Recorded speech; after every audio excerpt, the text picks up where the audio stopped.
Anna, if you're speaking, we don't hear you. Sorry. Yes, I'm sorry. Forgot to unmute myself. So I think I saw Rita. Did I see Rita? No. Yes, I'm here. Yeah, hello. Hello, everyone. Yeah, I'm just checking who are from our presenters are here. I cannot see Johanna. She actually sent me a couple of messages yesterday. Can you see me properly in the video? Yeah. Okay, great. I guess we can start and see if more people will come, and we will change our order if Johanna will not show up for some reason. Welcome to the panel session, Contributions of Higher Education Towards a Common Cross-Cultural Conceptual Perspective. It's nice to see everyone today, and very nice to see some of our presenters already here. Some are delayed because of the time difference or other obligations that they might join us later in this session or for the second session. So we start today with the editor's introduction, and the schedule today is very intensive because we aim at the short presentations of all the papers which are included into the project, or most of the papers. And we also allocated a lot of time. We planned 45 minutes for the discussion, which will be at the end of the second session. So if you stay with us for so long, you will be able to participate in the discussion. And I'm happy to present the floor to Professor Sаймон Марджинсон, who is one of the leaders of the project. And he will start. I will share the screen to show Simon's slides. I have too many windows open here.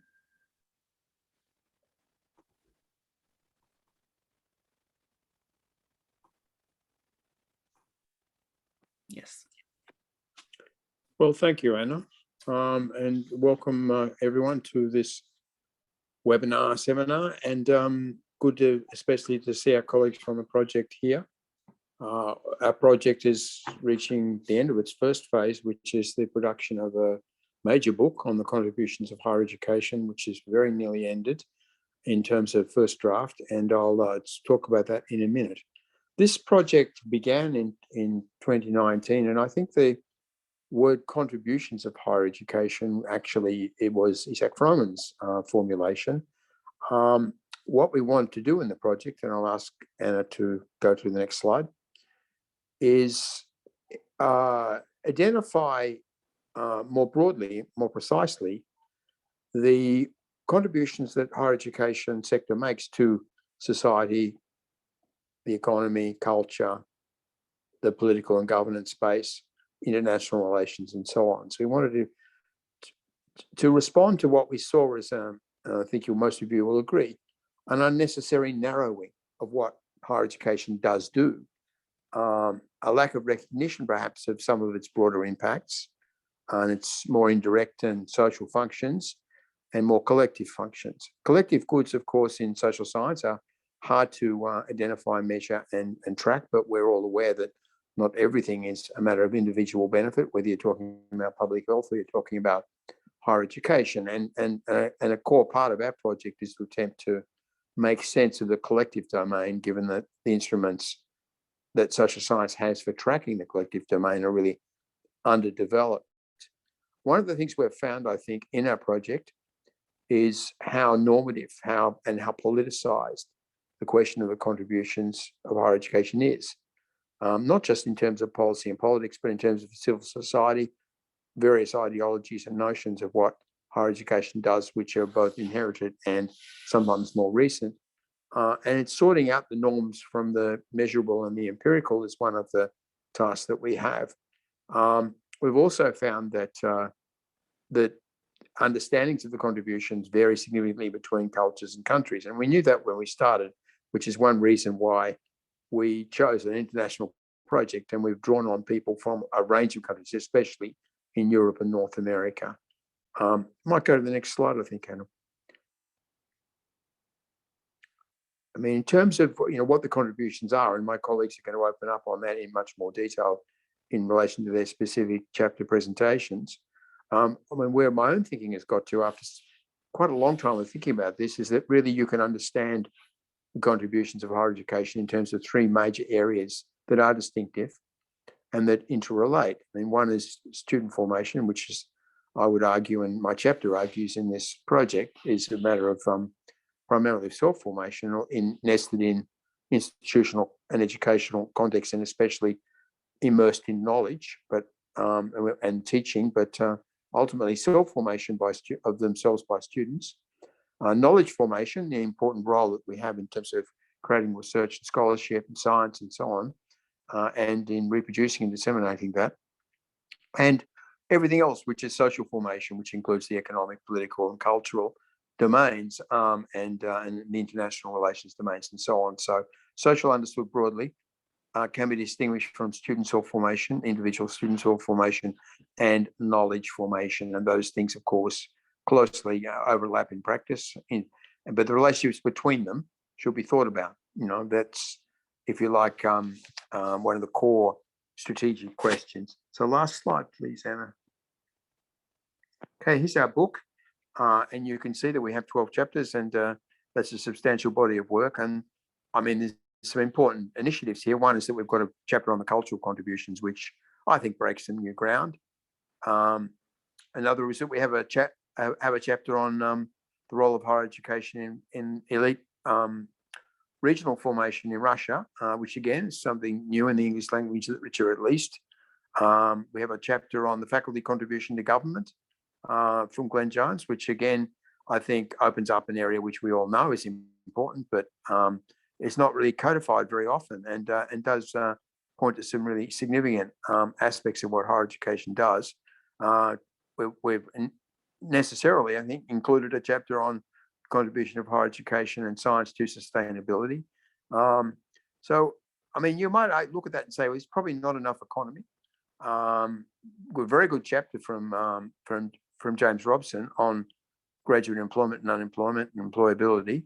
But, you know, we could have had more on the economy, like the contribution to innovation and so on in industry might have been discussed. But we do have other kinds of contributions on research, in particular, the John Hope Jenny Lee chapter on international research collaboration, which is currently in some question given the fractious geopolitics which is evolved between China and the US. Russia is another question about fractious geopolitics. But, you know, you can see the list of chapters there, and most of those chapters in one way or another are going to be discussed during this webinar. So at this point, I'll hand over to my colleagues and say, thank you for listening, and thank you, Anna, for sharing. Thank you very much, Simon. I need to stop this demonstration. Yeah, I will now present myself and my own slides. Just a second.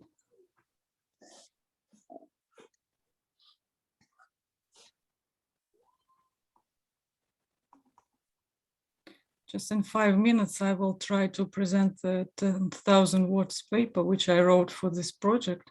Can you see the slides? Mm-hmm. Yes. So I focused on the question, how can we conceptualize contributions of higher education to society, and how we can embrace all these multiple contributions to health, to crime, to culture, to economy. And I explored existing approaches to conceptualization, as well as the macro and mid-level social theories and ideas developed around the roles of higher education, benefits, impact, social responsibility. And I found there are a few limitations. First, many approaches discusses too many social domains to which higher education can contribute, but it's impossible basically to come up with an all-embracing list of them. And there is a risk of excluding something important. And secondly, some approaches consider higher education in instrumental terms as a black box with inputs and outputs. But in fact, higher education is a continuous dynamic process of learning, growing, transforming, accumulating knowledge, making new knowledge, and it has its intrinsic value. And third, some approaches overlook the centrality of knowledge, teaching, learning, and research in higher education in their transformative agenda. On the other hand, some approaches place higher education at the center of social life, while there are many other important social institutions. And also some approaches overlook the positional and status nature of higher education, which is intrinsic to it. So drawing on the multidisciplinary scholarly discussion and trying to overcome the above limitations, the new conceptual model was developed. It identifies two basic dimensions in higher education contributions to society. The first dimension pertains to the object of higher education, what higher education does, the focus and the content of its activities. In various disciplinary traditions highlight different aspects of higher education, but there are three key elements which I identified. This is knowledge, skills, basic or applied knowledge, generic or particular skills, norms and values, which can be social, cultural, political, civic, professional, and social value or social statuses. This is what we value in higher education, and thus it can be understood as axiological dimension of higher education. But arguably, it's a human being as a social construct that is the object and the subject of higher education. But a human is constructed by knowledge that is mastered and produced, by social norms which are internalized or created, and by social value that is reproduced or established. That process of construction entails both external influence, exposure to the knowledge, norms, and statuses, and also internal work, an agency, a will, which interacts with the external forces. A human being is also a dynamic and not a static social construct who is able to change over time. So the second dimension of higher education pertains to its internal dynamics, what higher education does with this object, the practices, activities, and processes in higher education. And there are again three elements. This is transmission, transformation, and creation, and they constitute the second praxeological dimension. These three elements of both dimensions taken together comprise this matrix of 3 by 3, where the elements of the axiological dimension, knowledge, norms, or statuses can be transmitted, transformed, or created. Thus, the conceptual model establishes 9 key domains of the contributions of higher education. And this new conceptualization brings together 3 major components of higher education's role, often described as teaching, research, and service, but approaches them in a different way. It illuminates the intrinsic value of teaching, learning, and research. It attends to the internal dynamics and emphasizes the inherently transformative role of higher education for individuals and society. It is applicable at both individual and collective levels, and could be applied to the analysis of any social domain, both conceptually and empirically. And in the paper, I use the example of the tackling of climate change. It also embraces the actual and potential contributions of higher education to society and enables us to identify areas which require more effort. So this is basically the conceptualization I worked on, and we can take a few questions later. Now I invite Dasha or Brandon to continue.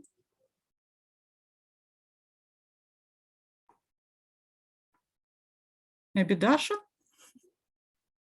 Okay, 1 second. Actually, or maybe Brandon and I will just add to the political view. Sure, I can start. Yeah. Let me pull my slides up here and share my screen.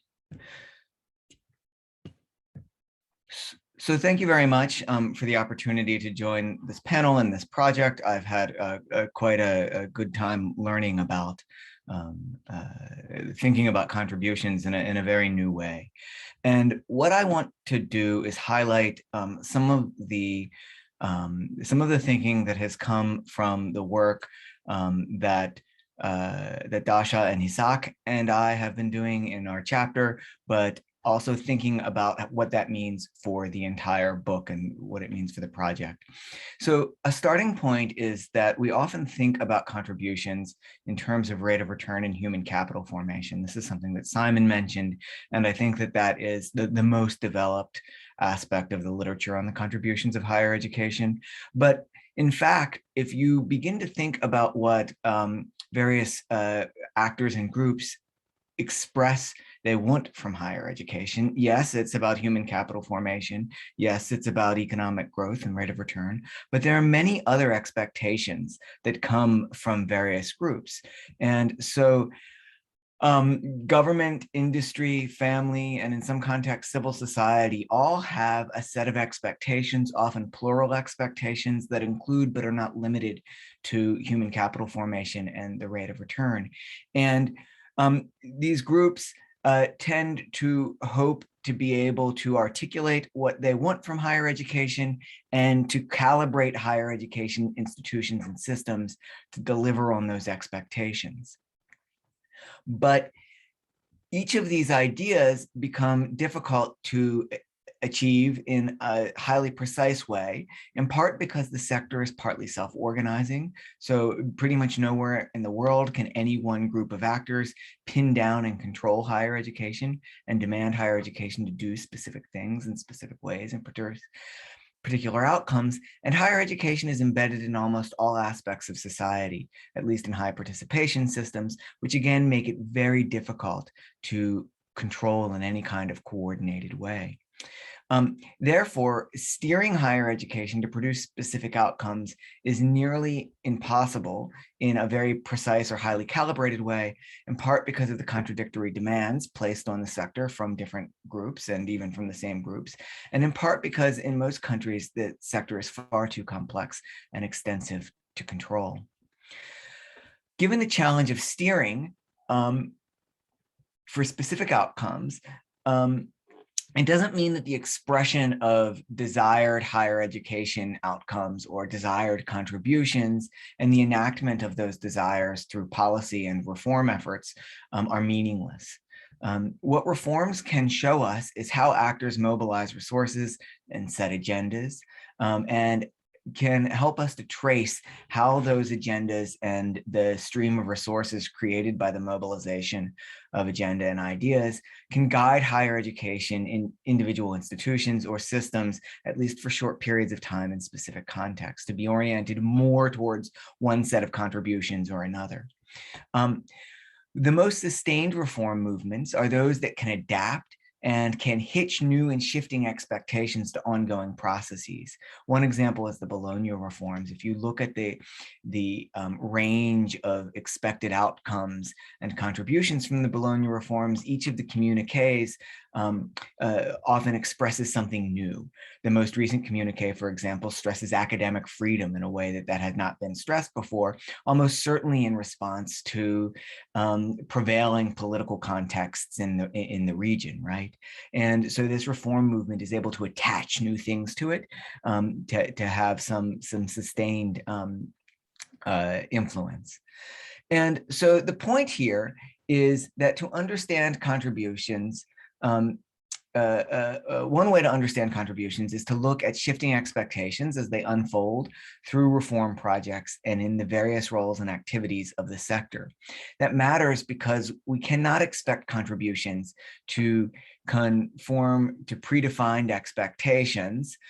So we can't expect that the expected contributions will say, well, a right-leaning government will want this, a left-leaning government will want that, a public system will want this, a privatized system will want that. These things shift and don't fit into these static categories. And because we can't fully rely on these existing models, the book allows for us to explore specific contribution types, allowing for a richer and more nuanced account to emerge through both conceptual and empirical development. And so that's what I wanted to share about how our study of politics helped me think about the overall project a bit in a quite specific way. So that's what I have to share today. Thank you very much. Thank you very much, Brandon. Dasha? Now I'm sharing my slide. 1 second. Everybody is well prepared. No, one slide. I don't see this. Oh, okay. Why I don't see my slide? 1 second. It is a picture, actually. Picture graph. I would like to share some of my reflections on the analytical challenges that we face when we come to analyzing the contributions. As all of my colleagues have mentioned, this challenge of narrowing the understanding of contributions to the very specific forms of rate of returns or employability or some other very specific tools that policy that we use in political measurement. I would like to focus on the complex relationships between the practices of actors, universities and professors and all stakeholders that are involved in higher education activities and values and priorities that frame contributions.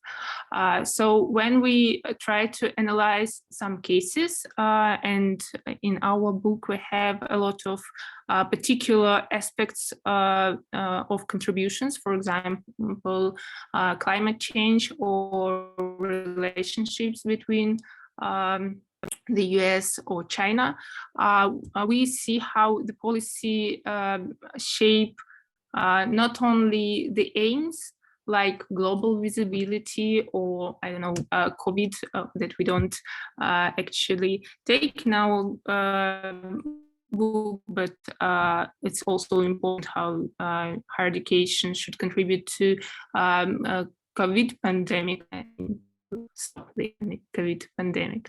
And all these contributions somehow shape how universities need to demonstrate within which accountability measurements that are widely discussed, like rankings, estimations of employability, win projects, and new organizations that become part of higher education systems, like innovation departments at universities, etc. And all these politically determined activities are broadening the scopes and of the processes, establishing new practices for new types of contributions and becoming important political agenda. And it seems that it is really not so difficult to grasp these new establishments because of the accountability techniques. And when it comes to the core activities, which Anna also and Anna says about the transformation of knowledge, transmission of knowledge, educational delivery, self-formation that Simon talks about, it's too difficult to grasp because they are formed through the specific practices that are embedded in the institutional forms. And this complexity forms the higher education contributions. So there is some new political agenda that always comes to the action and enlarges universities' activities on the one hand, and some institutional environment and embedded practices of the actors that also has its aims and values, academic values that forms contributions, and how they are comes to the results, the outcome.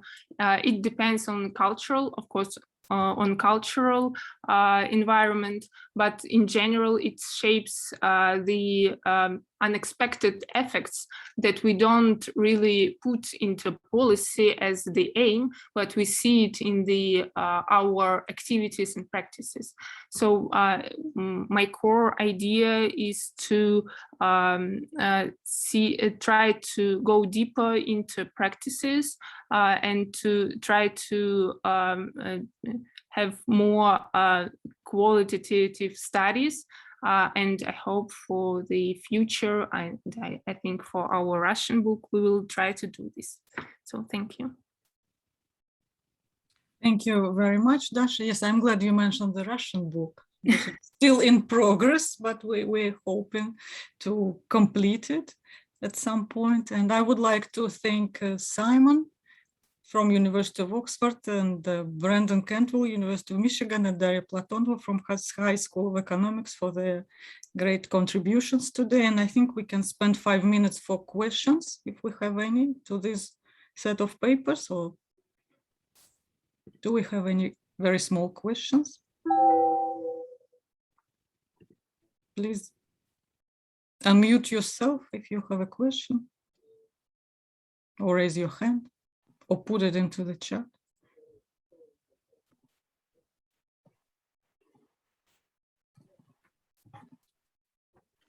I would say something, if that's possible. Yeah, sure. Johanna Witte from Germany.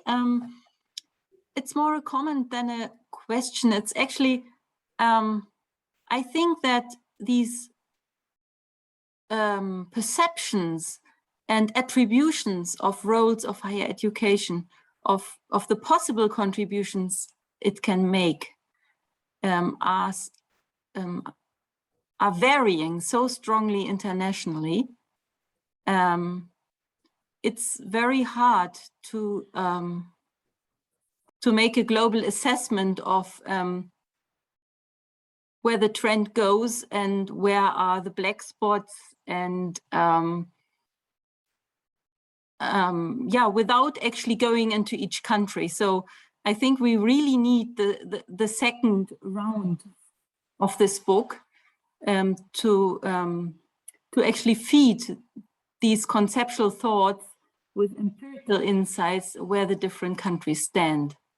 Yeah, just one example, this narrow view of higher education as economic, as providing to the economy and rates of return. I'm not sure if that is the dominant view everywhere in the world, or if this is a UK, American thing, you know, or which other countries are going down this route. So in Germany, it's totally different? Yes, I think so. I think it's not the case that there's no need to defend the view that higher education makes other contributions than the economic ones. That's kind of self-explanatory in Germany, thankfully. But that doesn't mean that the book doesn't have a value in Germany, you know, highlighting all these aspects and putting them in perspective. But I have no idea how it is in other countries, you know. So I'm very curious to learn how this is viewed in Japan and Russia and China, in India. That would be so valuable. Yes, I agree, Johanna. Thank you very much. We have a question from Osaka, and I think it's for Brandon, because it's about expectations. Brandon, can you see the chart? How would you compare the subjective list of contributions and the list of the expectations toward universities from governments and societies? How would you compare this objectively? I think that to identify what governments and societies expect from higher education, you can look at policy documents and at discourse, and you can look to see where resources are being channeled, where meetings are which topics around which topics meetings are being convened, and where where investment new policies are emerging. How to do this fully objectively, I think, is a complicated empirical question. In one part, it's difficult to disentangle the boundary of discrete expected contributions, right? So what about contributions towards ecological sustainability, right? Is research on this topic separate from raising awareness and changing individual practices through education, right?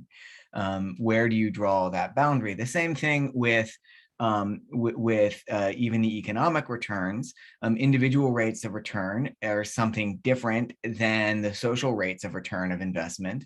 And so oftentimes the way that actors express their expected contributions is pretty ambiguous to what they actually mean in a very precise sense.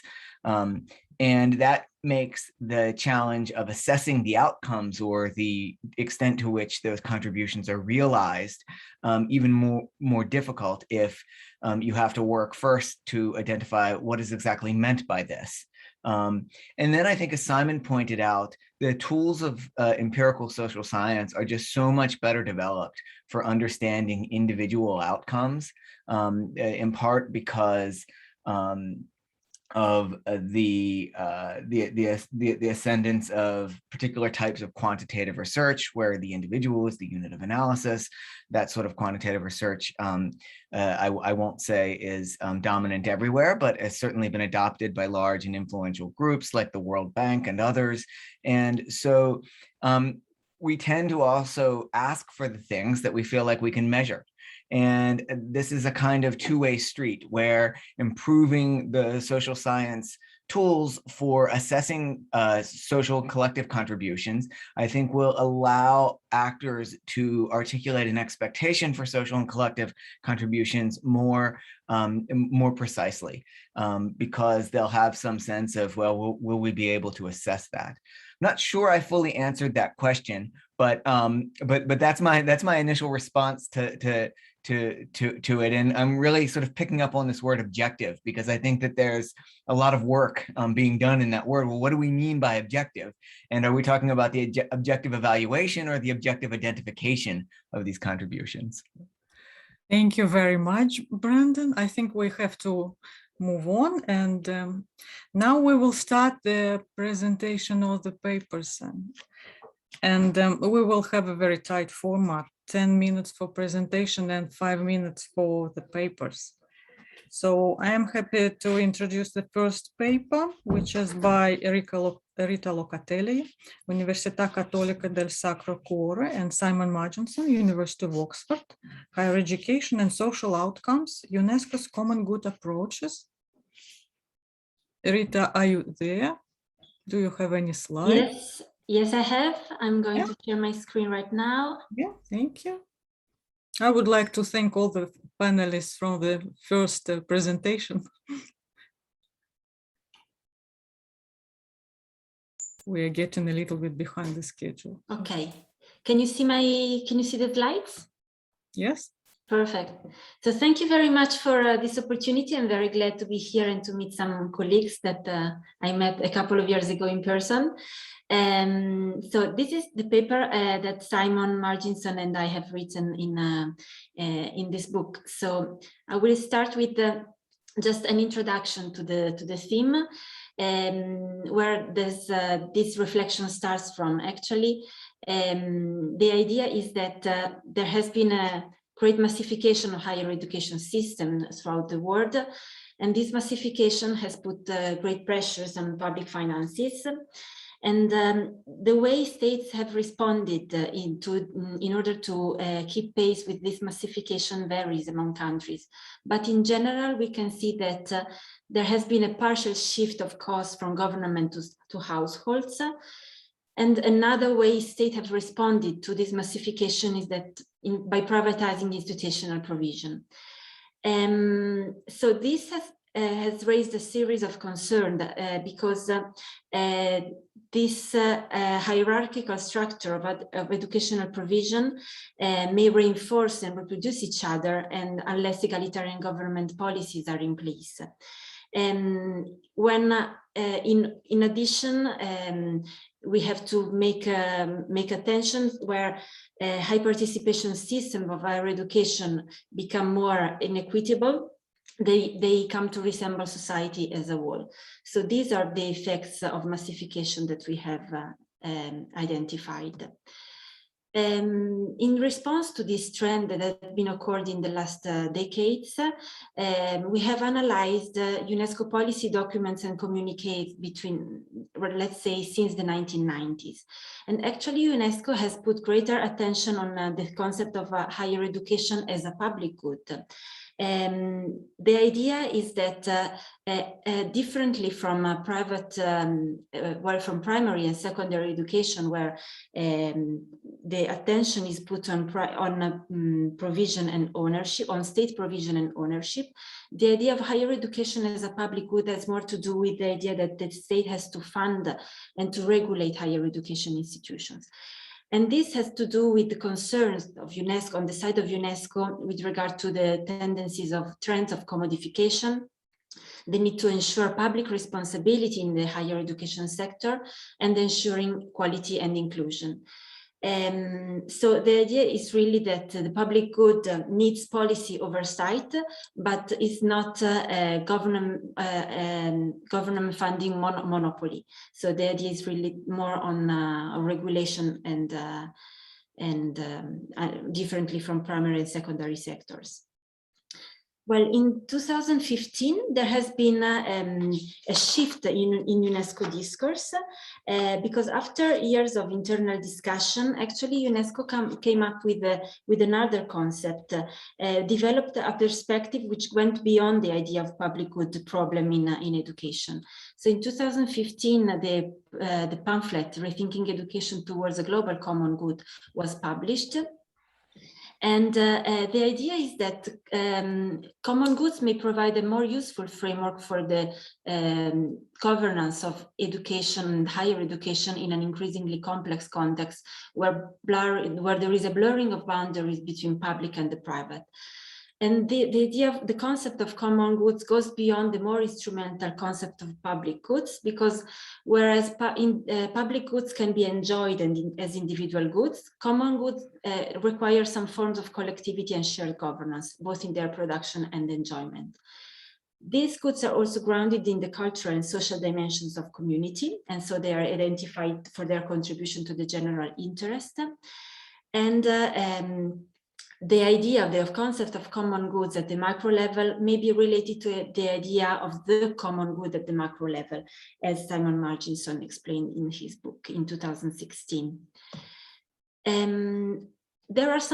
We have identified some political implications regarding this framework, because on the one hand, this framework entails a larger role for civil society, and at the same time, a continuing role for the state in regulating access and quality in the private sector. But this may represent an inherent ambiguity, especially since it may be more difficult to guarantee equality in a framework where the state provisions is not the standard. And moreover, state willingness to regulate non-government sectors may vary from country to country. But actually, we have tried to develop more the idea of what may be the contribution of the common good approach to higher education and how it may vary in different contexts. Well, actually, this framework transcends the problem inherent to the zero-sum public good framework, because in this framework, mixed funding is compatible with full state authority and responsibility. Especially, we have made the connection to the Chinese context, where actually there is a mixed system. Moreover, this framework provides flexibility, which enables collective values to be pursued in different society with varying approach according to the role of the state in this society. And it also may be more consistent with the organization of higher education institutions in not highly marketized societies such as China, which is an example that we bring into the discussion in our chapter. Finally, with regard to the concept of higher education as a common good, we have highlighted some characteristics. The idea is that this concept may strengthen participatory and deliberative processes, so reinforcing democratic participation in higher education institutions. It also emphasizes intrinsic and societal values of higher education institutions, and this calls into question the more utilitarian model of higher education institutions seen as individual and socio-economic investment. And this is something that is quite widespread, I would say, in Italy as well. There is an increasing approach to higher education as a private rate of return human capital discourse. And moreover, it also favors a humanistic approach to higher education and to knowledge more in general.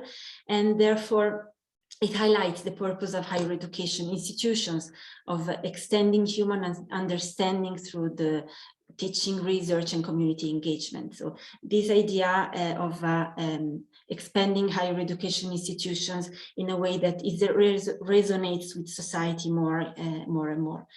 And finally, this concept also may foster the diversity of worldviews and knowledge systems in a perspective of knowledge democracy, which has to be fostered as well. So I would just give the floor to Simon, just to a couple of additions, if he wishes, and if we have time. 2 minutes. Thanks, Rita. That was really good, I think, really clear presentation of our chapter. I mean, the important point about the common good concept and where it differs from the public good concept is that it's normative. I mean, it's primarily understood as, common good is understood as what people say is common good. And so it foregrounds the political processes whereby they determine what common good is and then implement it. It works really well as in terms of bottom-up participatory communal process. It makes perfect sense, I think, to think of common good that way. And that is surprisingly broadly applicable across the world. Local communities work together as, you know, beyond the family, and even beyond the extended family, at the village level and up, local communities work together and have for a very long time. That works pretty well as a sort of common rubric. Where we run into problems is where we say common good is also global common good. So, you know, what's the participatory process at the global level that enables us to determine, you know, what the relational common good is? And I mean, I think that the normative emphasis in the common good concept on, you know, democracy, flat structures, equitable treatment of people, equal rights, and fostering the agency of everyone, and looking after those who need looking after. I mean, those sort of values, which are excellent values, are difficult to make work at the global level without some kind of machinery. So the big gap at the global level always is, you know, what is the machinery of governance that allows you to talk to each other about determining your common interest? That's the problem with sustainability, you know, that we're in the national containers and we can't really talk to each other as in terms of one world, or, you know, thinking through the world, as they say in Tianxia in China. So, and the global common good problem in practice, I think, has to address that issue. You know, what's the global mechanism? How do we determine the global common good? We can't leave it to the multilateral decision-making of governments. They have lamentably failed to do this effectively in relation to climate change. And if they can't do it in relation to climate change, what can they? So what is the mechanism? Thank you very much, Simon, and thank you very much, Rita. It was right on time. And we have 5 minutes for questions, or maybe quick comments. Please raise your hand or just unmute yourself or put your question in the chat.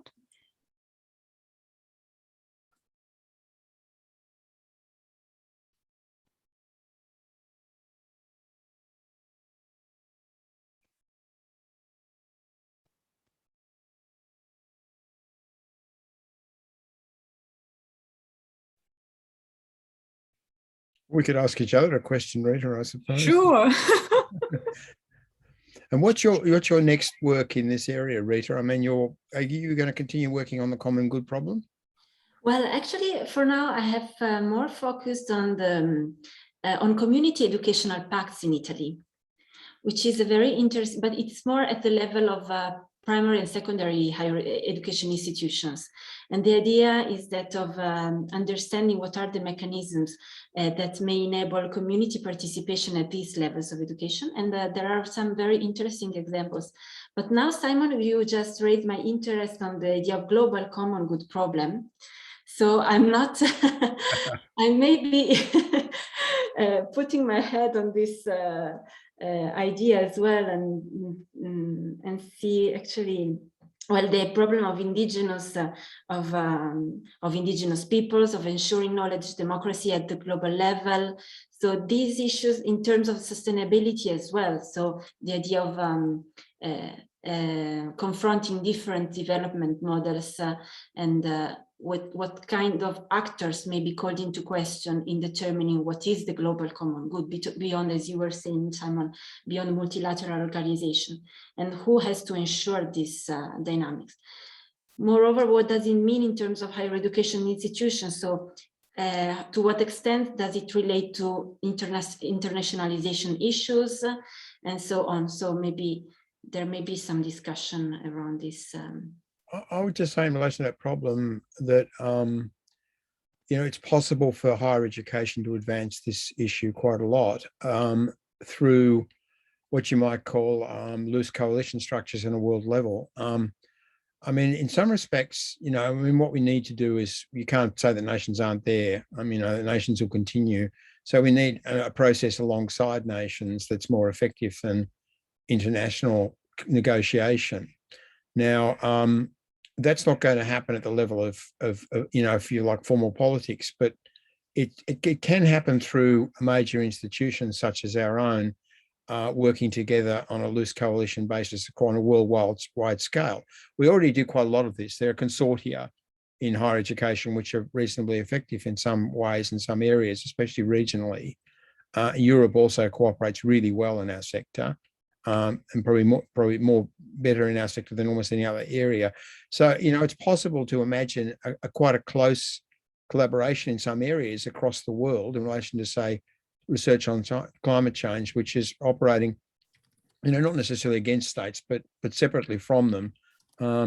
And so, you know, some kind of world council of universities, or, you know, some kind of body like that with a real intention to pool resources and put effort into collaboration, you know, could take things forward quite a lot. Johanna had a question, but maybe it's a very quick question and very quick answer. Very, very quick. It actually relates to the question Isaac Frumin put forward in the chat. He said, the idea of global common good sounds very normative. Who are the stakeholders, resourceful actors of the global common good? My question was, the idea of a common good involves the idea of shared governance, right? And to me, it's not self-evident how we can achieve shared self-governance of the common good of higher education, because there are so many people affected who are not participating in the governance. You know, it's not only the academics and the institutional leaders and the students themselves, it's the entire society that kind of is affected or is a stakeholder of higher education. And how can they be involved in the governance except for via the state? And that's already happening. Yeah. Well, there's a question about whether they are involved in governance through the states, you know, at a world level anyway. Yeah. You know, does international relations really draw on the energies of communities? Yeah. I don't think so. I think it's operated as quite specialist business, which is fairly separated from populations. But, you know, I mean, I think we shouldn't be too ambitious. Like, it gets a bit crazy. What we can do, though, is cooperate institutions to institution, probably. I mean, I don't think the institutional frame is always the desirable one. I think that often, you know, the research group or even the educational group might be a good way to cooperate across boundaries. But in this case, perhaps the institutions would need to be brought in because they're sufficiently robust to sustain identity and cooperation in that sense.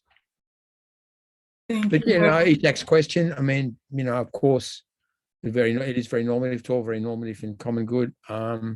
What's the global common good? Who are the stakeholders? Everyone.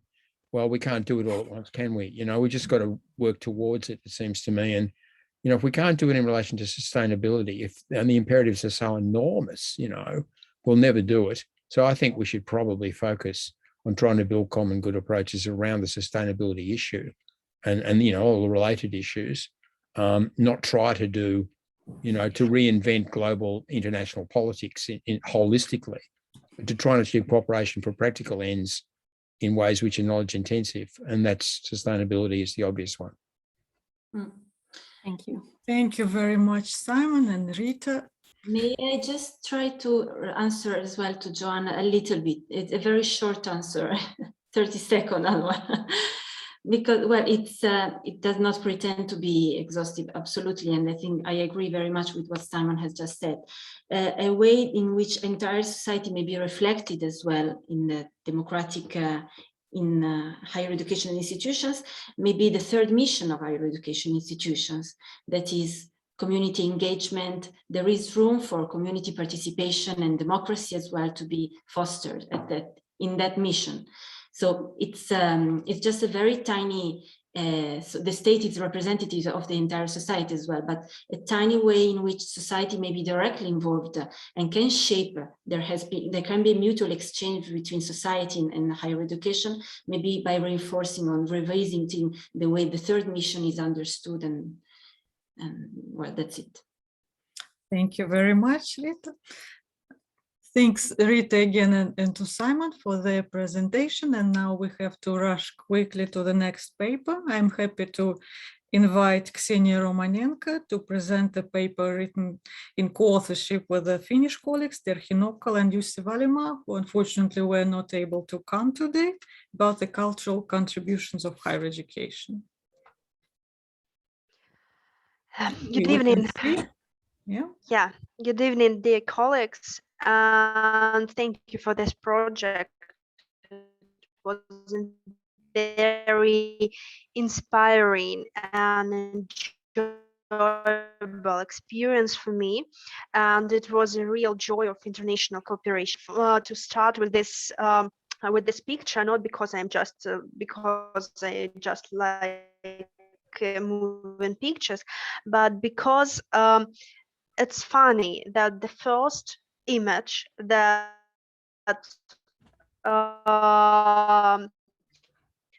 presentation system we can find that universities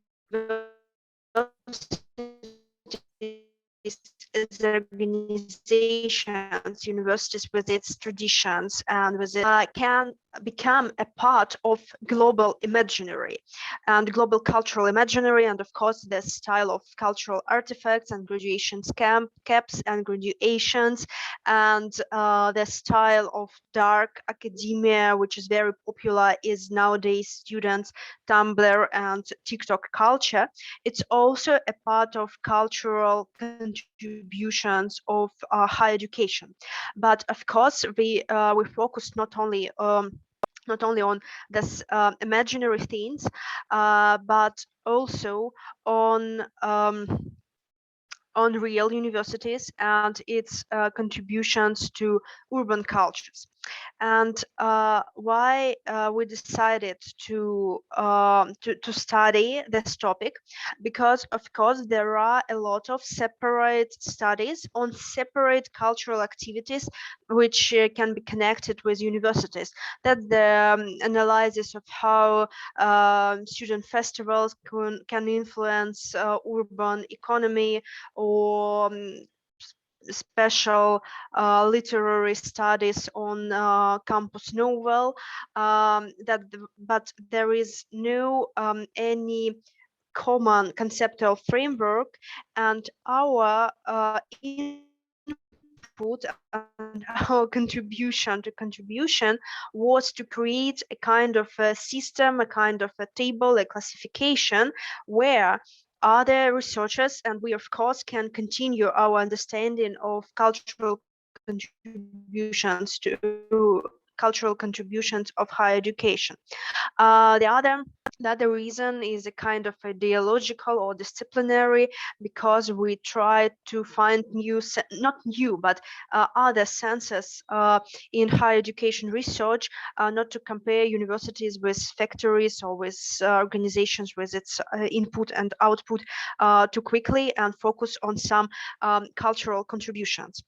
And of course, when we talk about universities and culture, there are some traditions of research, like student cultures or like disciplinary cultures or like organizational cultures. This is not our way.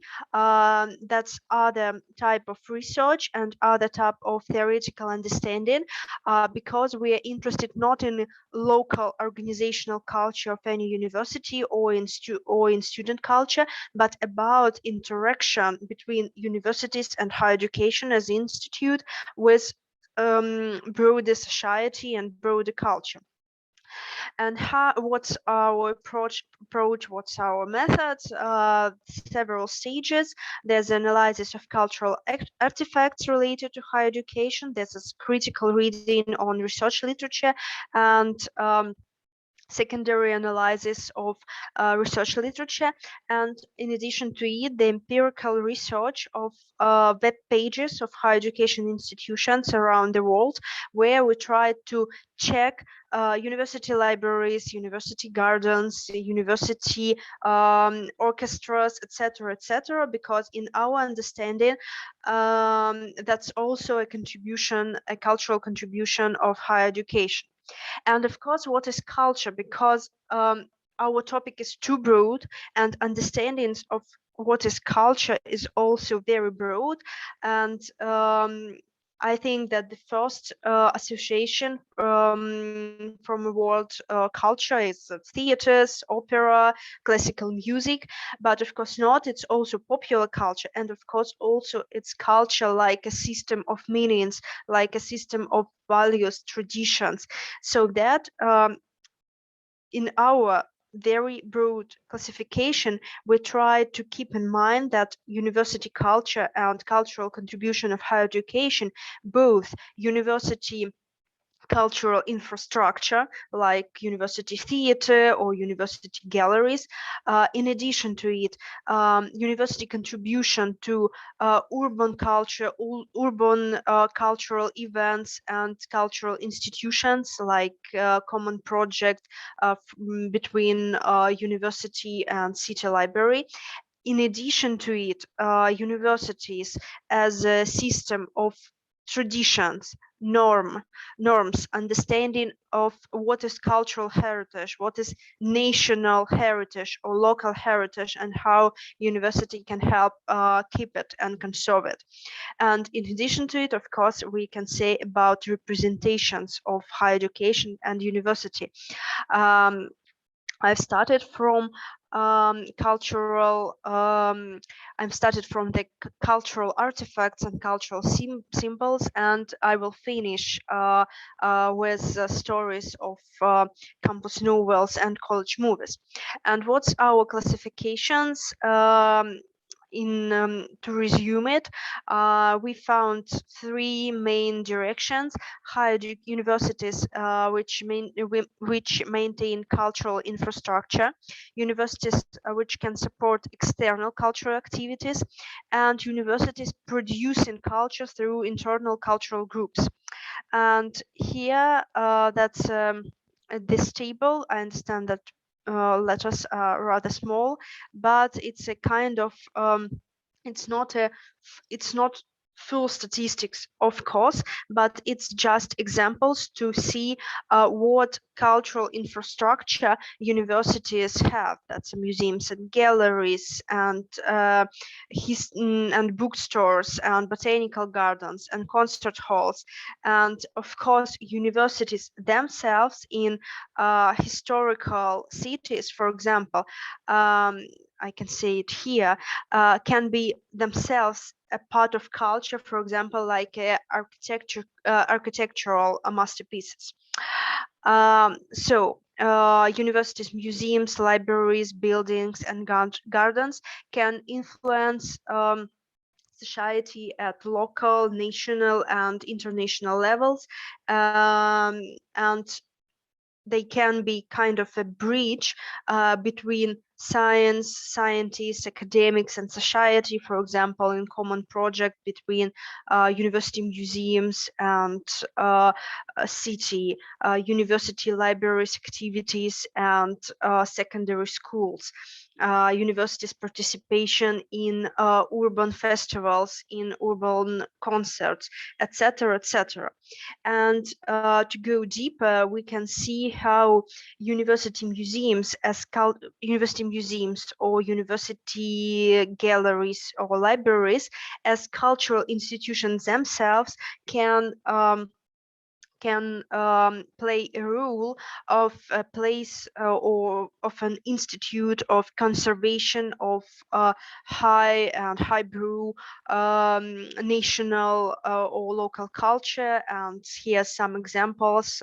When we say a word university, of course, we can see Oxbridge or Tübingen or Heidelberg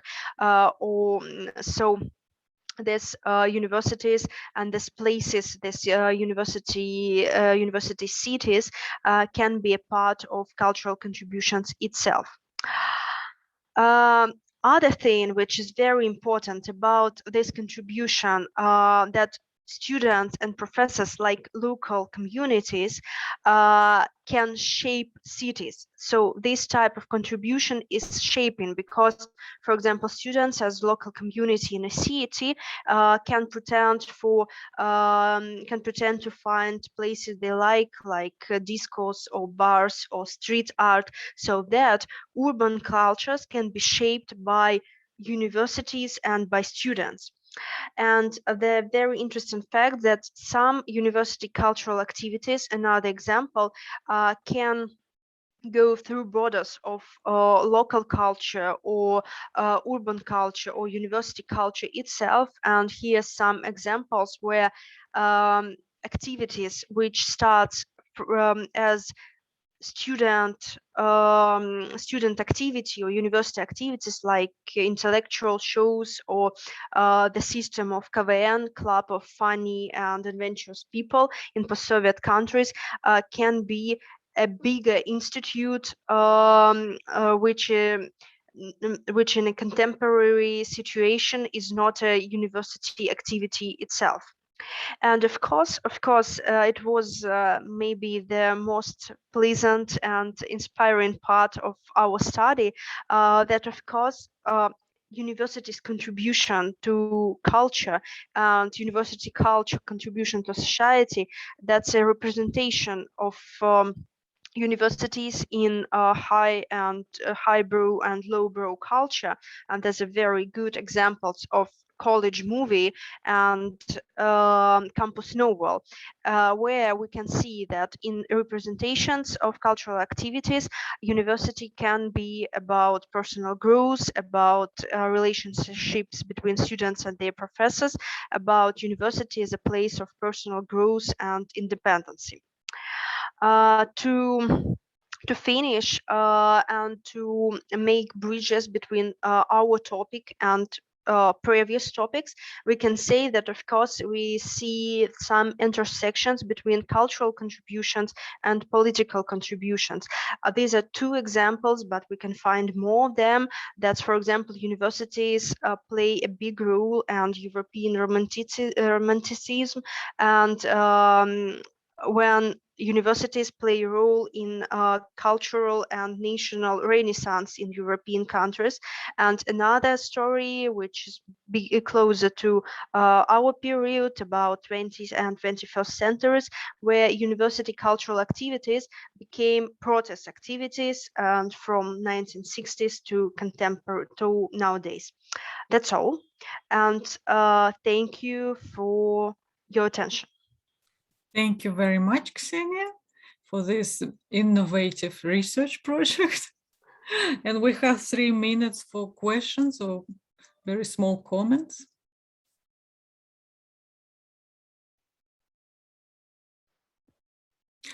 I can ask a question.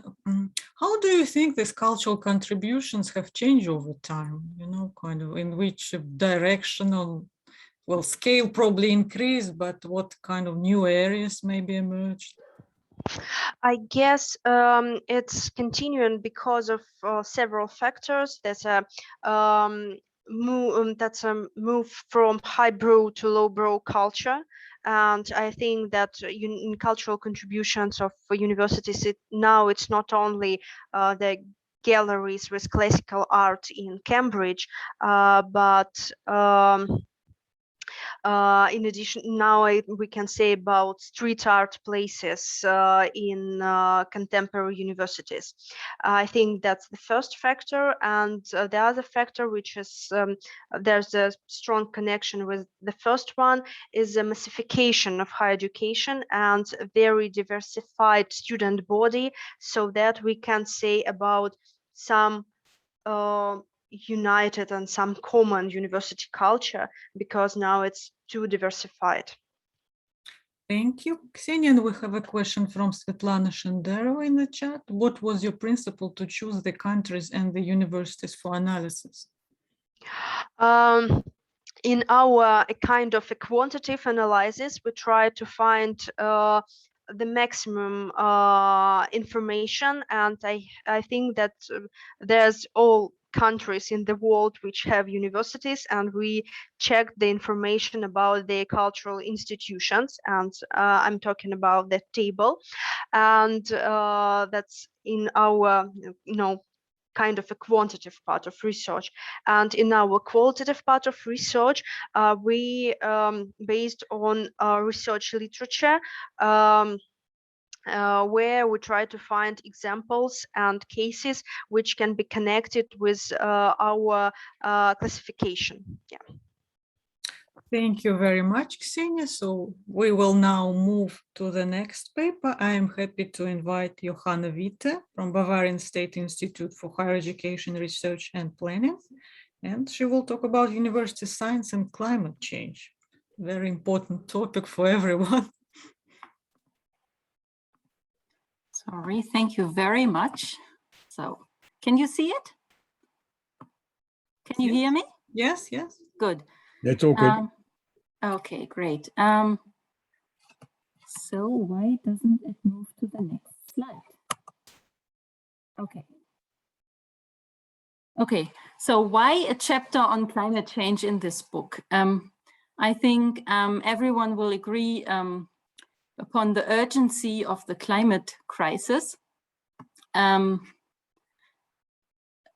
We had the Paris target of keeping global warming to 1.0 to 2%. The latest IPCC assessment report was devastating, actually. It's only the first part of it, only the physical science basis, and it basically says that we won't keep the Paris target, which means that we will be in a world, most likely be in a world, with all those self-reinforcing feedback loops that make further climate change unstoppable, that we wanted to avoid.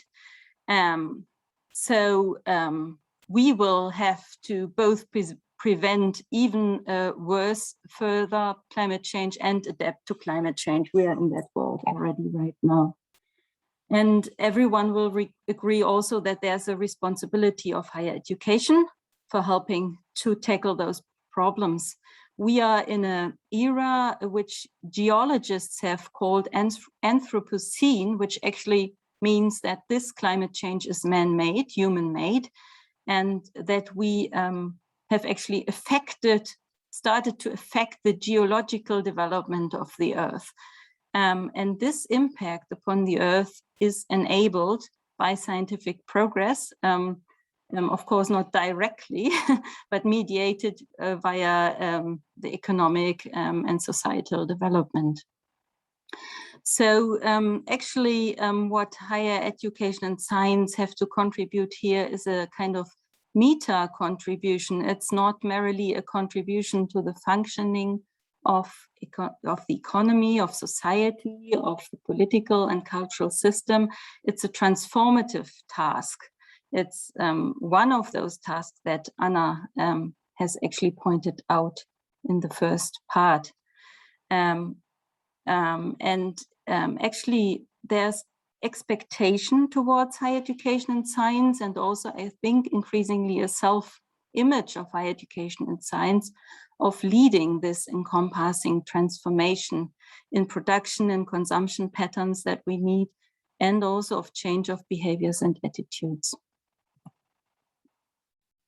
I don't know why the slides don't react to me putting, no.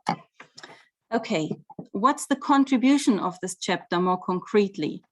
First, I would like to say that I have become very modest while researching on the topic, because I had the idea 2 years ago, and in the meantime, fortunately, a wealth of literature on the topic has emerged, and also a wealth of initiatives of the sector. And it's very hard to get a global overview of everything that's happening, of course. Specifically, there's a large literature on climate change in the context of Sustainable Development Goals, the SDGs, the contributions of the sectors towards that, and transformative teaching and learning.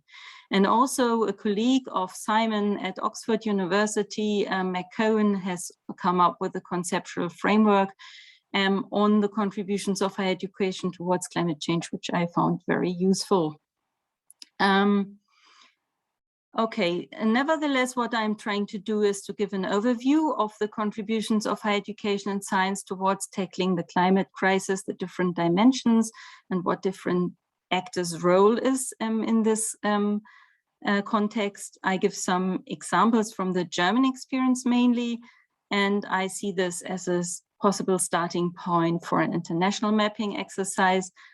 I have some theoretical considerations to offer, and I'm trying some stock taking very early. Okay, the theoretical perspectives. Linking to some thoughts that have already been put forward, both world science and a stable world climate are a public, global public or common good.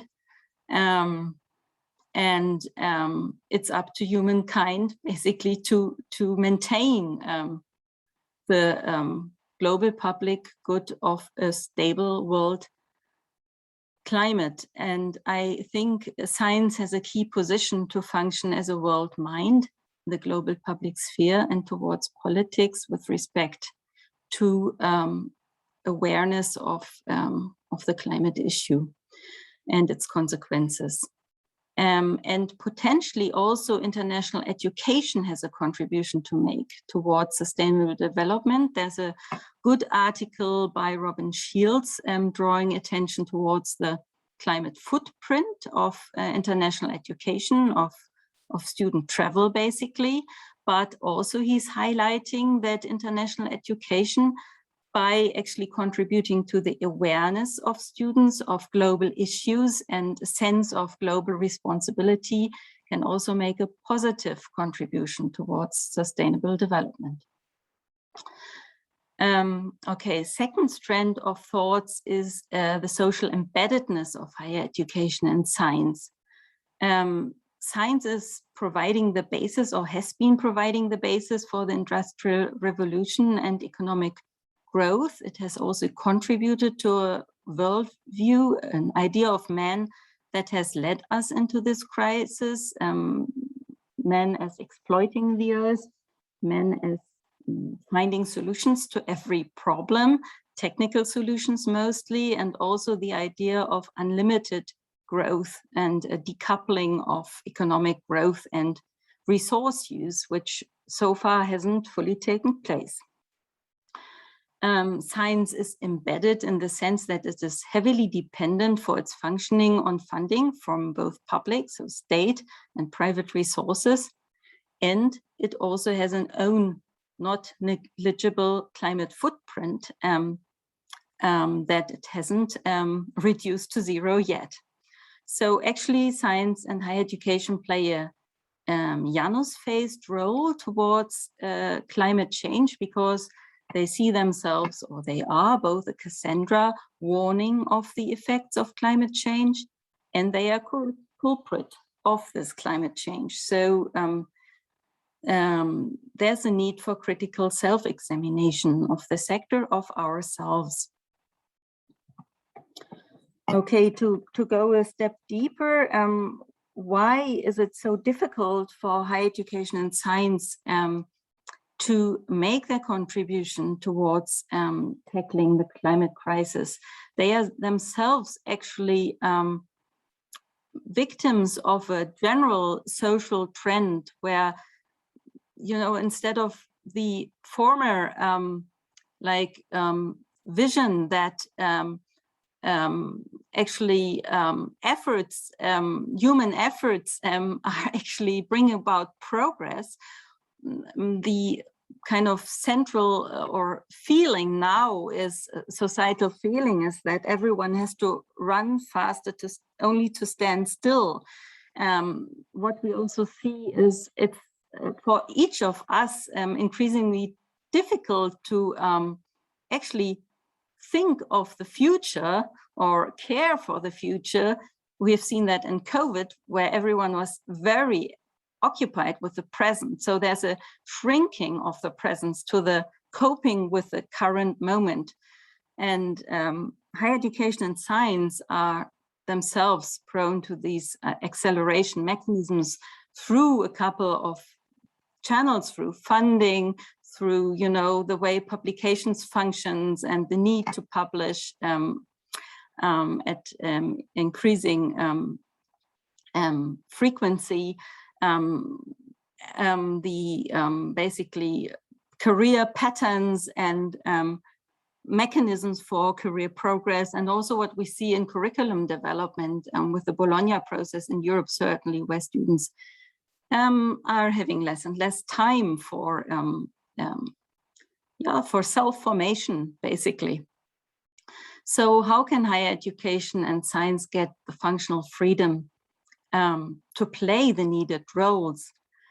There actually come some blind spots also in all this. What we see is a decoupling of scientific or academic insight and the organizational functioning of universities. So while science tells us the truth about climate change, universities continue to function the way they do, including their own heavy climate footprint.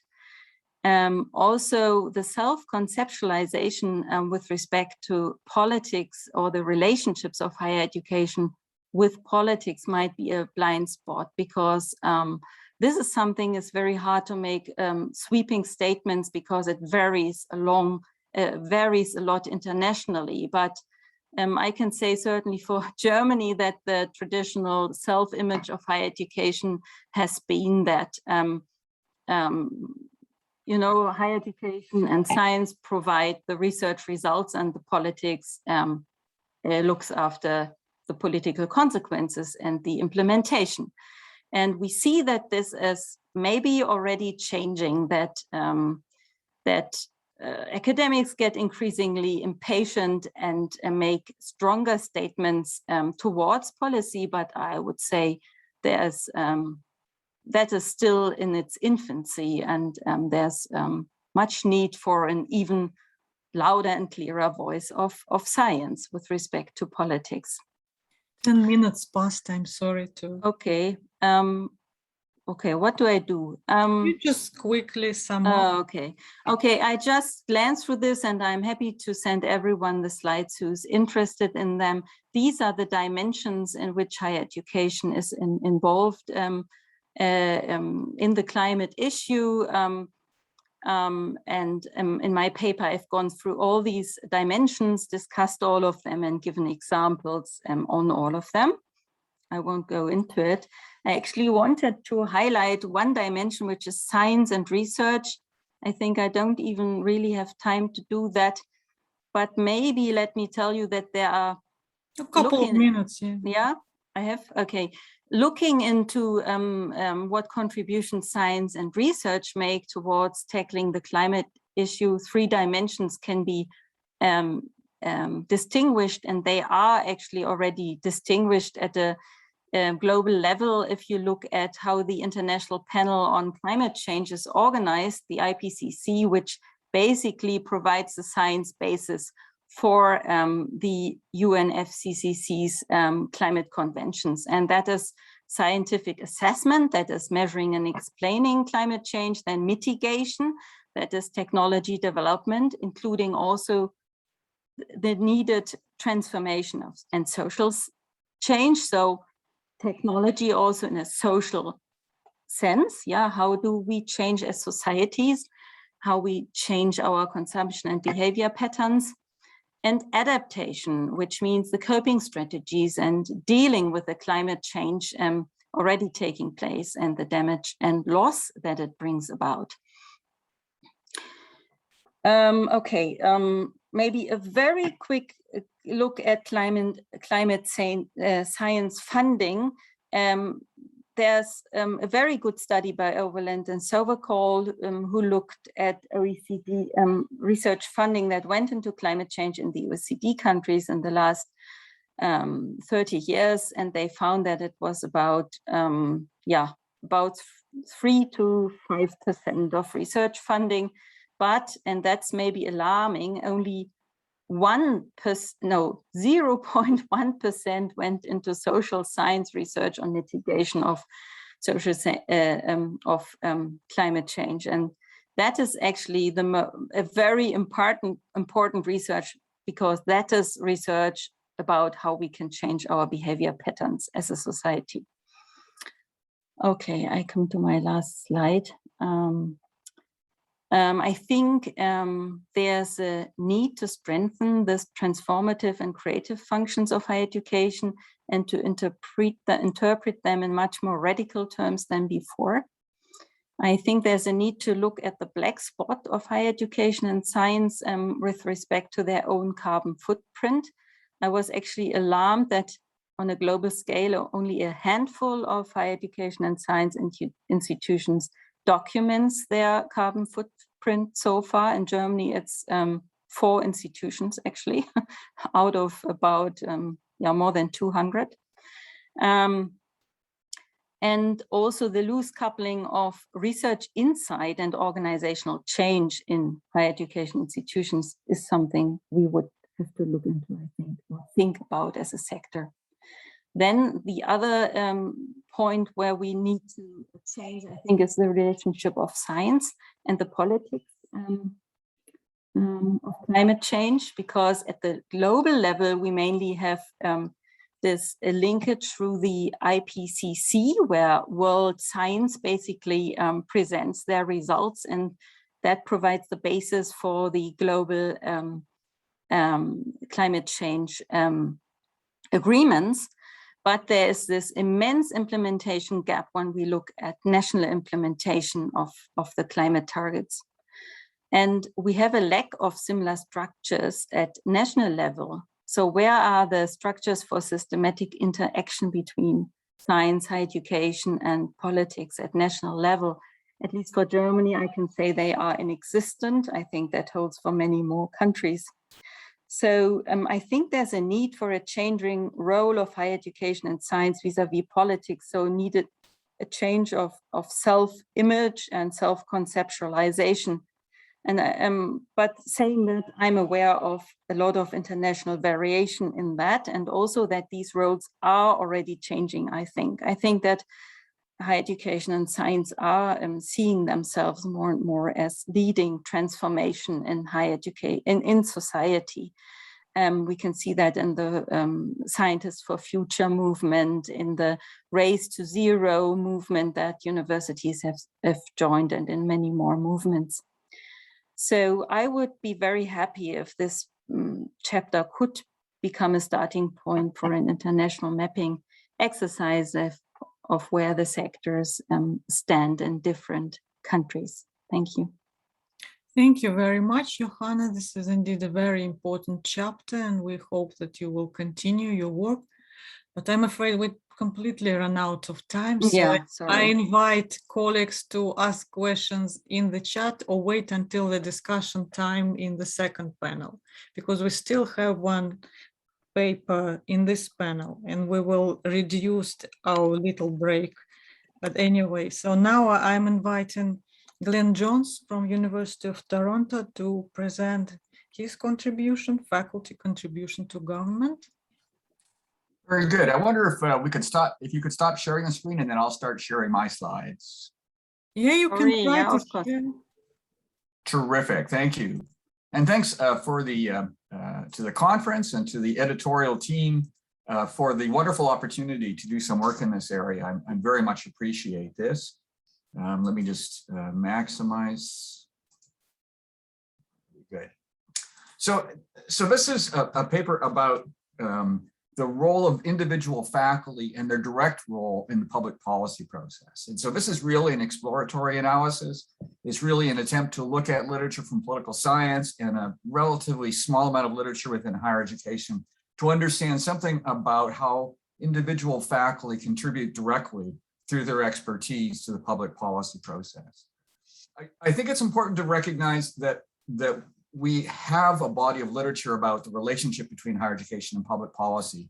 And that is, there's been a tremendous preoccupation, as there should be, with the question of what is public policy for higher education. In other words, we've been very interested in how our higher education systems govern, who decides and why, what are the implications of these decisions, and a lot of robust work on sort of public policy analysis on governance and politics of higher education. And Brendon talked about some of the new issues relating to these relationships that are emerging from this project. You end up with a kind of simplistic notion of government and its direct relationship with higher education. Clearly, there are policy networks, there's complexity, there are pressures from the public policy system.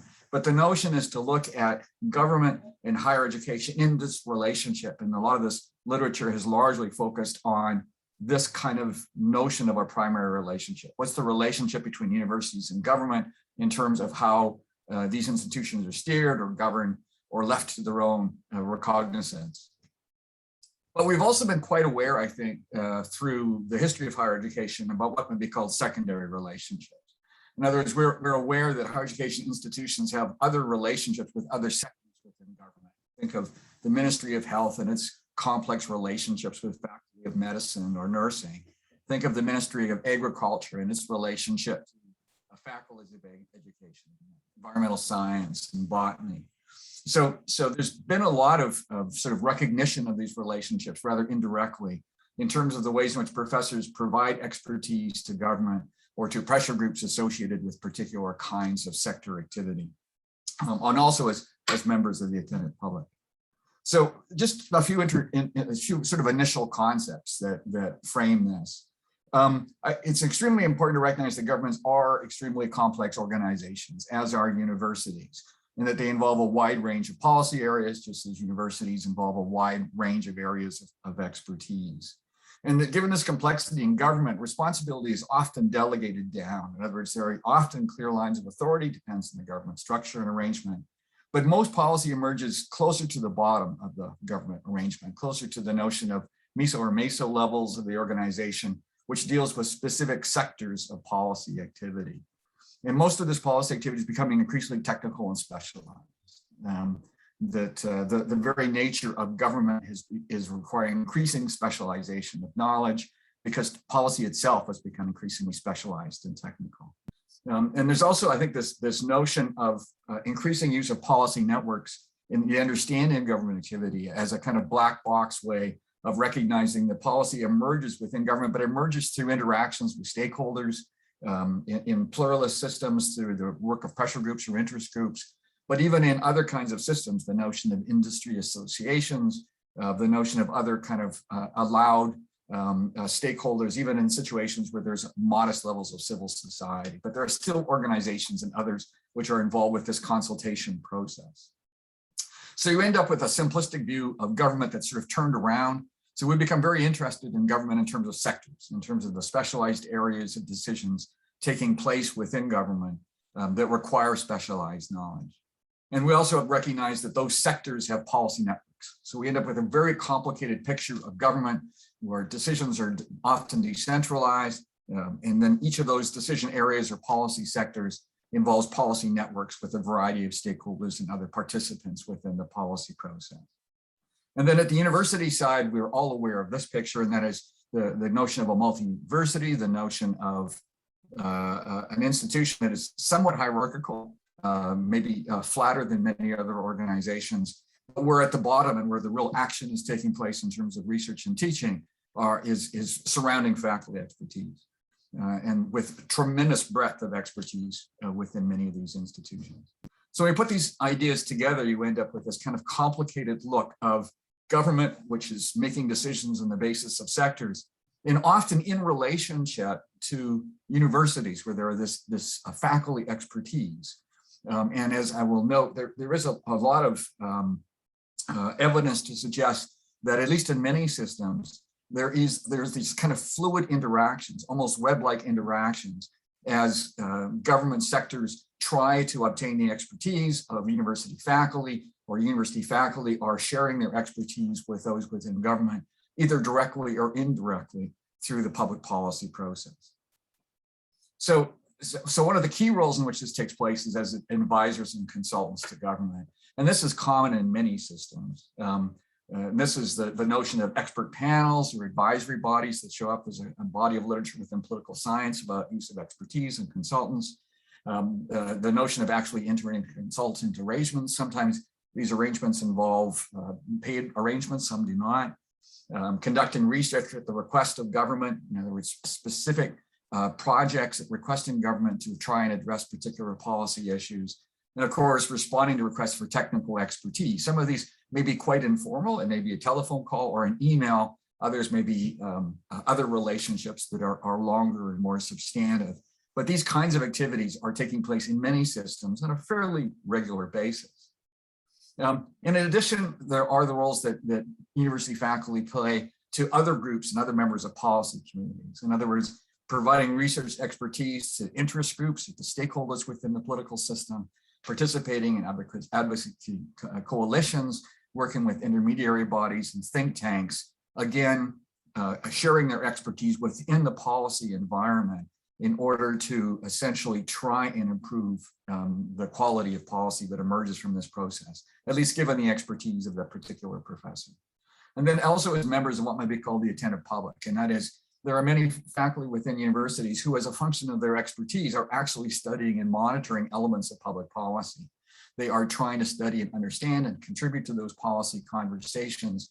And they do so because they have the flexibility and autonomy, at least in some systems, to be able to make those kinds of contributions. So it gives you some sense of the kind of breadth of activity taking place within these relationships. As I said, these relationships appear to be common, and they appear to take place in many higher education systems. Clearly, there are huge variations, and so I recognize I'm quite guilty of oversimplification here, but there are different traditions within political systems in terms of consultation. There are different views on the legitimacy of science and expertise, and those find their way, I think, into framing a lot of these conversations. There are different levels of trust between governments and university experts, and I think that's becoming increasingly common in some jurisdictions, especially with populist governments, that there's a real issue of trust with science and a real issue of distrust in terms of expertise. But emerging from this is, I think, a view that professors may play a very special role in the political process, and one that we don't talk about very much. I mean, I think we're cognizant of it, but it's a role that's hard to get your head around, because I think it's happening in this web-like series of interactions between universities and government. I think there's a special role to be played in problem identification. In other words, I think given the nature of expertise, the notion of actually identifying problems and sharing and trying to get those problems acted on by government is part of this. The fact that you identify a problem doesn't mean, of course, that government will act on it. In the last presentation provides a great example of that. There is, I think, a perceived legitimacy of expertise associated with being a university professor, that and a sort of track record of publication, the fact that peer review plays a role in adjudicating the expertise of the faculty member. I think that is regarded as an important role that faculty play in this process, because there's a legitimacy function that faculty play. Faculty are often perceived as disinterested, or at least politically nonpartisan, whether that's true or not, but that's a perception I think that becomes important in the political process. They often provide technical support and expertise in areas where government has limited internal capacity. In other words, governments don't have expertise in everything. And so the notion of drawing on the expertise of university faculty within that jurisdiction has a kind of efficiency in terms of drawing on expertise where it's necessary. There's a role to be played in terms of independent testing and review and audit, because we're talking about individuals who are at least somewhat at arm's length from government, so that neutrality and perceived legitimacy can be used in terms of providing independent resources and independent expertise to government. And then some of the literature from the government side suggests that there that faculty may play a role in terms of their ability to frame problems and issues because of the broader foundation of research that they're drawing from. So the notion of how they conceptually frame issues and problems is sometimes regarded as an important contribution. There are, of course, challenges and risks in this discussion. It assumes that governments trust that expertise contribute to public policy, and that's not true in some governments. There's an assumption on the other side that professors have to trust that they can contribute to the policy process without risking their reputation, without risking their prestige or their employment. And there are some systems where that's a fairly substantial risk. And then, of course, underscoring this is the importance of academic freedom and job security. If those conditions are not there, then one might imagine that this becomes a particularly risky endeavor on the part of faculty, especially in politically sensitive areas, perhaps not so much in the science, but in areas where there are sort of political sensitivities. And so I think where you end up with this is this notion of the university as a kind of reservoir of policy expertise, a kind of recognition that in many systems, professors play an important role as a source of expertise in the policy process. These are activities that are difficult to map because they often are relatively invisible. They often take place because of direct interactions between those in government and university faculty. And they're often only at lower levels of the institution and at lower levels of government or middle levels. So they're not activities that are necessarily seen at the level of the university president or rector or seen in the senior political offices of the government. They take place through these multitude of interactions at lower levels of the system. But I think what's surprising is I think we're all cognizant of these relationships, but it's received surprisingly little attention. And yet I think it's probably a good example of a kind of contribution that universities and university faculty make to public policy, to the broader society that we don't talk about nearly enough. So let me leave it at that, Anna. Thank you once again. Thank you very much, Glenn. It was a very important topic and about which probably everybody knows. So we have 3 minutes for maybe 1 or 2 questions. Please unmute yourself or raise your hand or put your question in the chat.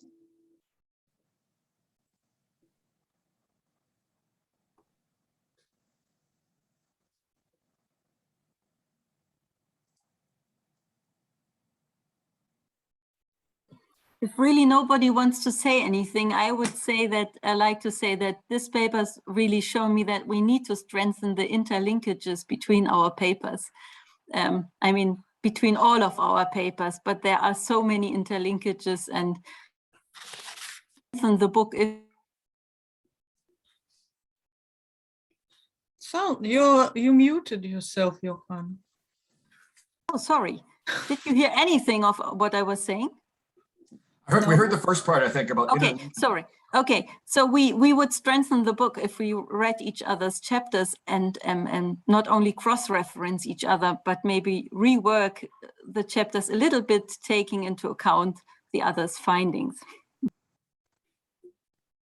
Thank you, but there are additional risks that we will never finish, you know, if we start revisions. Or maybe that conversation takes place as we move towards the notion of kind of national case studies, or if that becomes a subsequent component, yeah. Notion of putting these ideas together and then using that as a way of framing what might be national perspectives on these issues. More questions? So if not, there is a question from Svetlana Shenderova in the chat. Do you consider some risk appeared from a kind of monopolization the expertise by certain universities and professors equal experts? I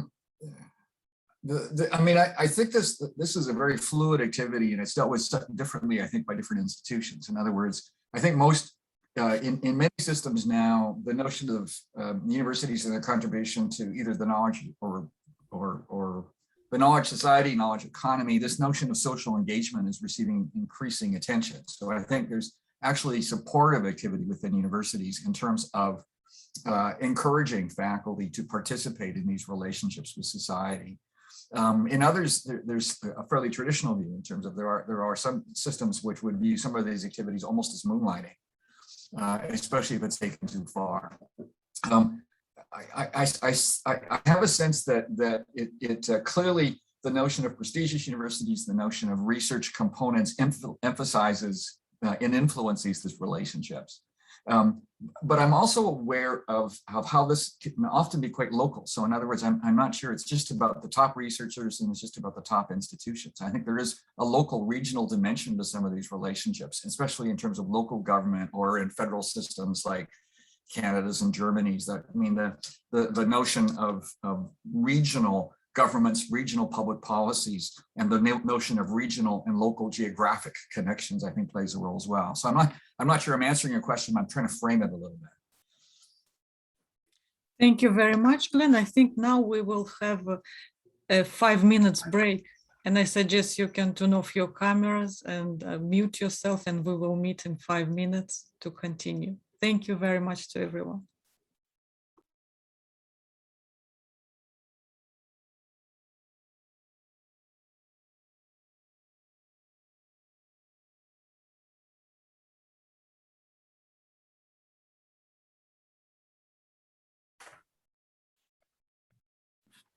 We are being recorded. So welcome to the panel 2, the session Contributions of Higher Education towards a Common Cross-Cultural Conceptual Perspective.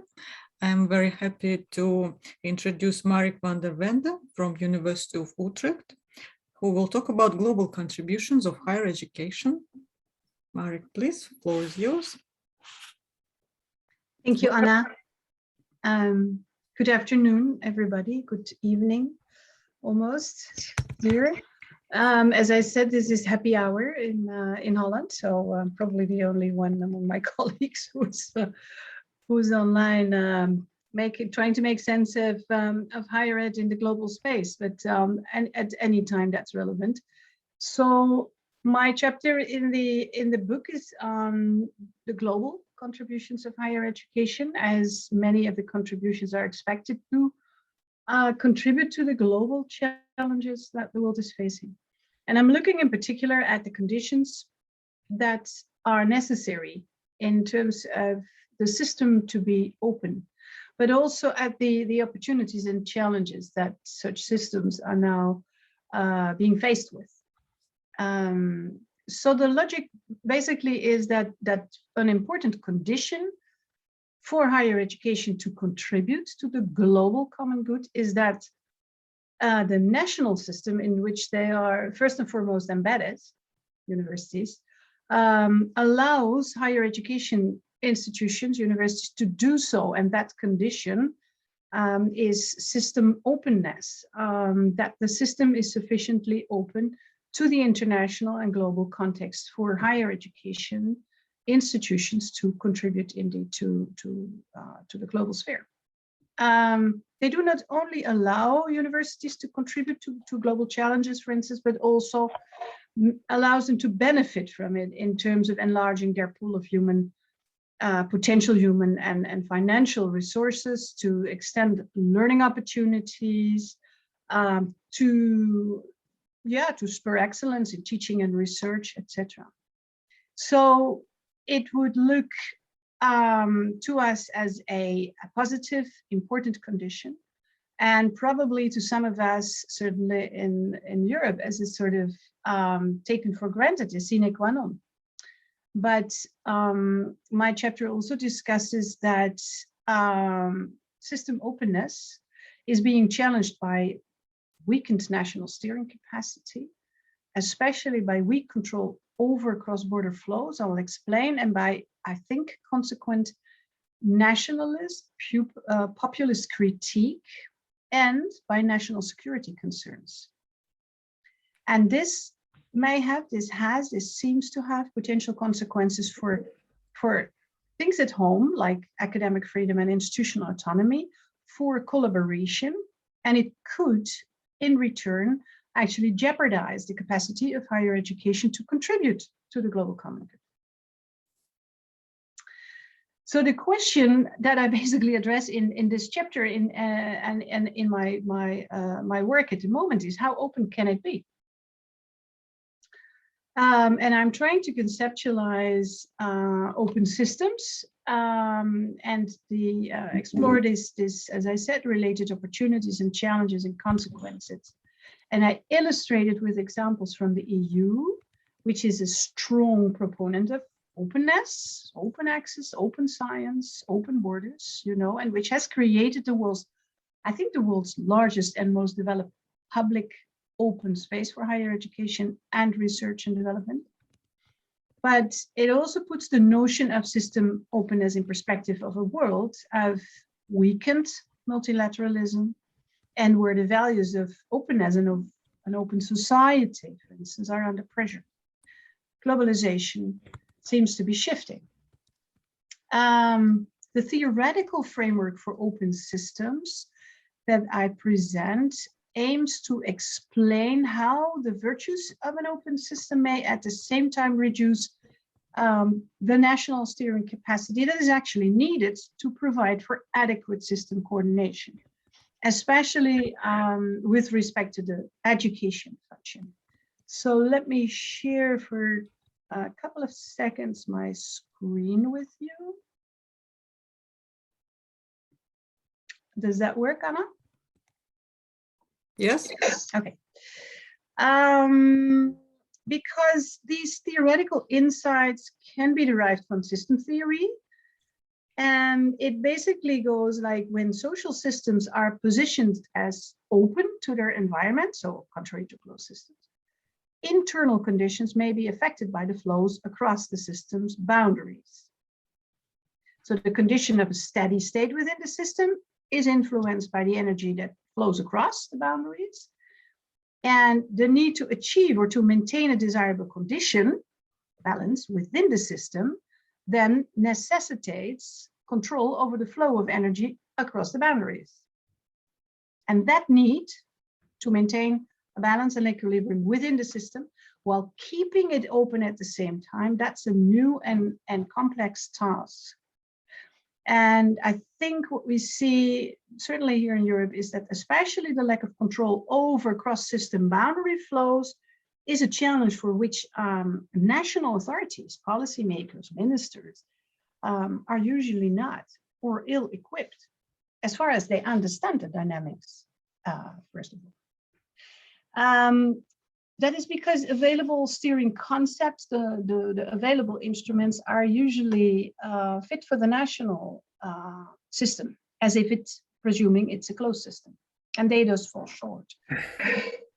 This problem is further explained by the effect that globalization, the dynamics in the global sphere, may actually reduce the sovereignty of a nation state to control, to coordinate, to steer the higher education system. So sovereignty as a condition for the steering capacity to effectively maintain this internal balance, equilibrium, both basically between supply, demand, cost, benefits, contributions, and retributions, for instance, strive for equal opportunity.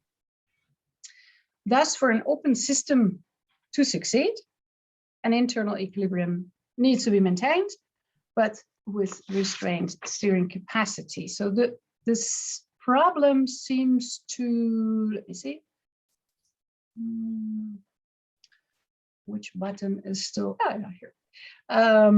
The problem seems to combine two trilemmas: the higher education trilemma of balancing access, cost, and quality within the system, and the globalization trilemma of balancing sovereignty and democracy while benefiting from globalization.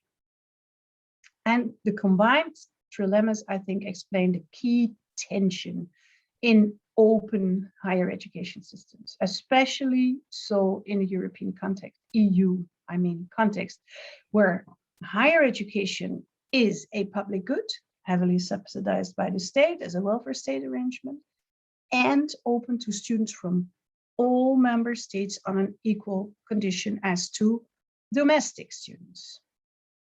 So uneven flows, I'll stop sharing my screen here. Uneven flows, which are student flows I'm talking about, which are indeed often difficult to balance, to mitigate, may thus give rise to anti-internationalization trends, even neo-nationalism in and around university. This vulnerability, I would say, of open systems for national and populist critique is especially illustrated in countries which are studied as case studies, which combine a particularly strong international performance in R&D and higher ed, and are very open indeed.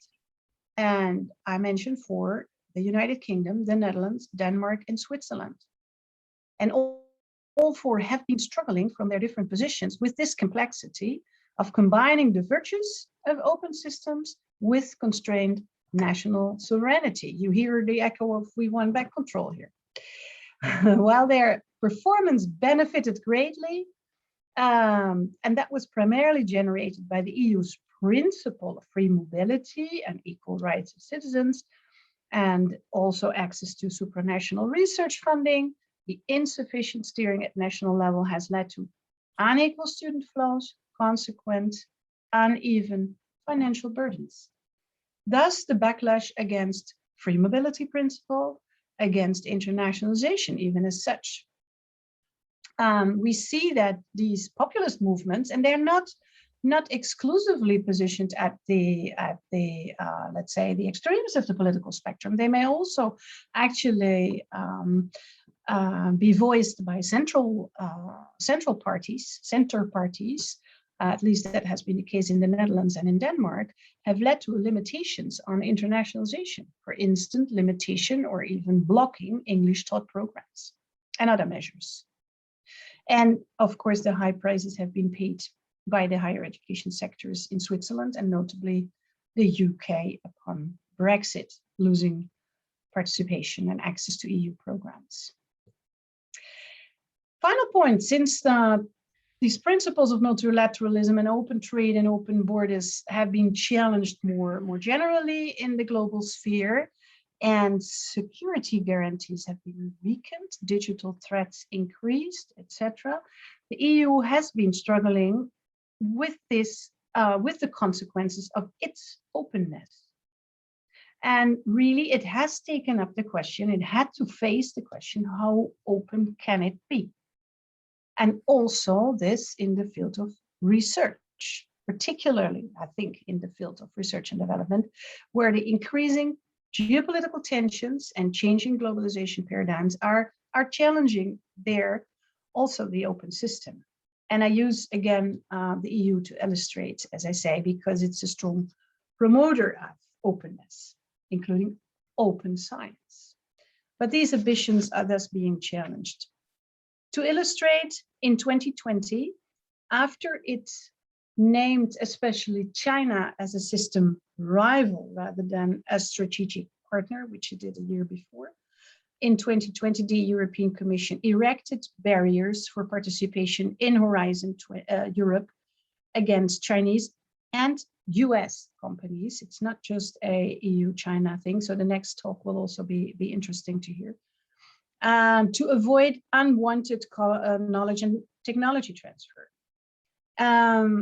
The discourse is now that the EU's strategic autonomy, understood as, I quote, the capacity to act autonomously when and where necessary and with partners wherever possible. So it's open when possible and closed when necessary. But this is a concept originally from security and defense policy. And it was widened now to include technology, research, and innovation. Exclusion of non-EU scientists from sensitive Horizon project was further extended in early 2021. And this month, the EU enhanced export regulations on dual-use knowledge and technology, explicitly addressing research organizations and individual researchers, and clearly reflecting aiming to seek a renewed balance between freedom, including academic freedom, security, and openness.